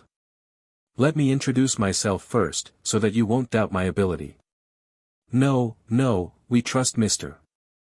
A. Zio, with her hood over her face, said before Furs could open her mouth. She deliberately suppressed her voice to prevent her childish voice from revealing her identity. The man with the white mask spread his hands and laughed. This is my habit, I am a believer of the sun. As you know, this is not common in Backland, or in the entire kingdom. It is only through moments like this that I can live as my true self. Due to the great conflict between the Church of the Eternal Blazing Sun and the Church of the Lord of Storms, the former had never been able to obtain the right to proselytize in the Lone Kingdom. A believer of the sun? Furza's languid look instantly vanished. This is the first time I'm seeing a living believer of the sun. It's not like I can meet diplomats of higher standing. Then, should I feel honored? The man in the white mask spread his arms wide and held them up in a gesture of praise for the sun. Instead of answering his question, Furs smiled and said, in terms of exorcism and purification, the attendant of the sun is a professional. Our hearts are at rest, so we can begin. The man who claimed to be a believer of the sun didn't drone on. He took out a badge with the symbol of the sun on it and placed it on the round table in the center. Then, he used a dualistic ritual method to light up 2 candles. After finishing the preparatory steps one step at a time, he chanted with a loud and abnormally pious tone. The sun that is eternal, you are an inextinguishable light. You are the embodiment of order, I pray to you, please bestow me with your cleansing glow. Please repel the evil spirits in this body. Amid the echoing Hermes incantation, Zio and Furs saw bright light burst out from the sun's emblem, bursting in a pure and warm manner. It was endless, like the tide, as the light surged towards the 2 of them, engulfing them simultaneously. Nearly a minute later, everything was restored to normal. All Zio and Furs felt was warmth, finding the warmth very comfortable and relieving. It was like soaking in a hot spring, or having gone sunbathing. Sherwood Borough.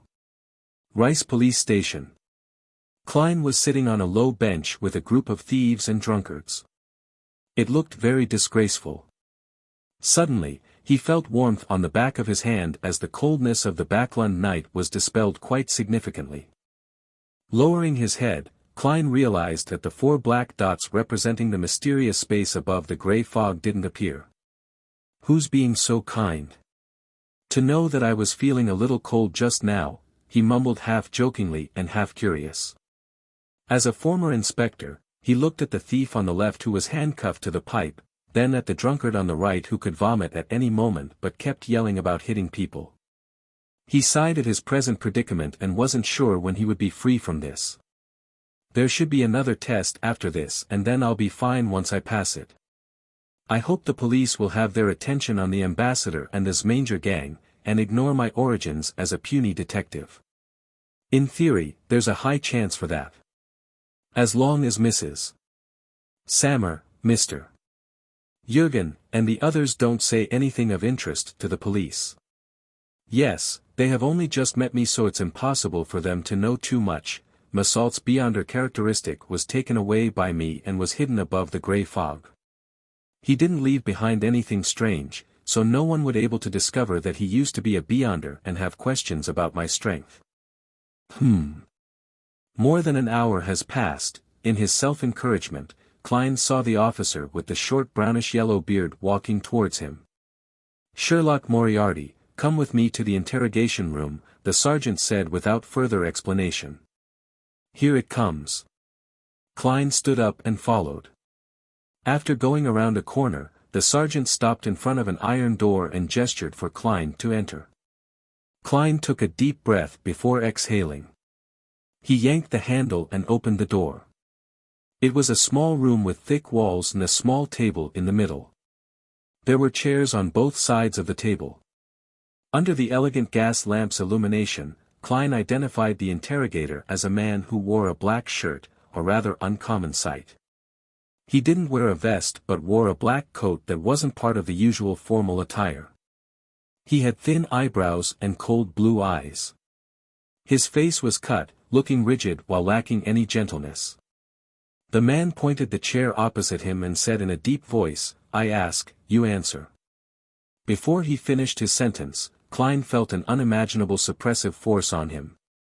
He felt that an electric current was tearing through his mind that lashed at his soul with a barbed whip. This feeling was painful and numbing, as though it stemmed from deep within the brain. It was barely resistible, and all he could do was tremble and have his knees buckle. Klein nearly fell to the ground as he hurriedly held onto the table and sat down. His temples felt a throbbing pain. This is the result of beyonder powers. Ordinary people might have thought of it as a psychological problem caused by nervousness and the authority of the interrogator opposite them, but Klein had clearly identified that this was a result of beyonder powers, powers that could directly attack the mind of others. He quickly recalled the information he had seen before and quickly confirmed the target of his suspicion. Arbiter Pathway, Sequence 7, Interrogator. Has the matter been transferred to a special department of the military? Klein thought with some relief. As long as it isn't the Nighthawks, everything's fine. Identify the ambassador who met Massault from these photographs. The cold and unyielding man in black spread out 8 black and white photos on the small table. Klein felt as if the electric whip in his mind was being lifted high, and the warning of extreme pain made it so he didn't dare to lie. Of course, there was no need for Klein to lie. After a moment of identification, he pushed a photo in the direction of the interrogator. It was a middle-aged gentleman who wore ostentatious clothing and looked rather charming. The interrogator glanced at it, but didn't make any response. He once again asked, "Were your previous statements the truth?" Klein felt like he was being forced into a dream. He kept his mind clear and rational, and he didn't yield to the whip in his mind as he sincerely replied, "Nothing but the truth." The interrogator leaned forward with his hands on the small table and said, "When was the last time you met Ian Wright?" Yesterday morning," Klein said with great difficulty. "I tailed Massault and found the body of Detective Zriel. As I didn't want to deal with the police, I took Ian to identify the body and told him to call the police." Zriel's body was located at the sewer entrance at the bottom of Iron Carbon Street in East Borough. After a brief silence, the interrogator finally nodded his head. Klein immediately felt the enormous pressure disappear along with the whip in his mind. "You may leave now," he said without a trace of emotion in his voice. Klein stood up and opened the door, not masking the frailty in his gait. He found it more tiring than fighting Massault. If he made the slightest mistake, his spirit would have been completely crushed, and he would obediently answer any question that the other party asked. "No, if it wasn't for the fact that my spirit is special and how it's been subjected to the test of raving and screaming for a long period of time, allowing me to maintain my calm and rationality under certain circumstances, I would have most likely had a mental breakdown just now." Klein walked back down the corridor, his back feeling cold. At this moment, the sergeant from before came over and said, "Come with me to fill out some forms. Lawyer Jürgen is waiting to bail you out." Phew. Klein secretly exhaled and completely relaxed. He knew that the danger was over.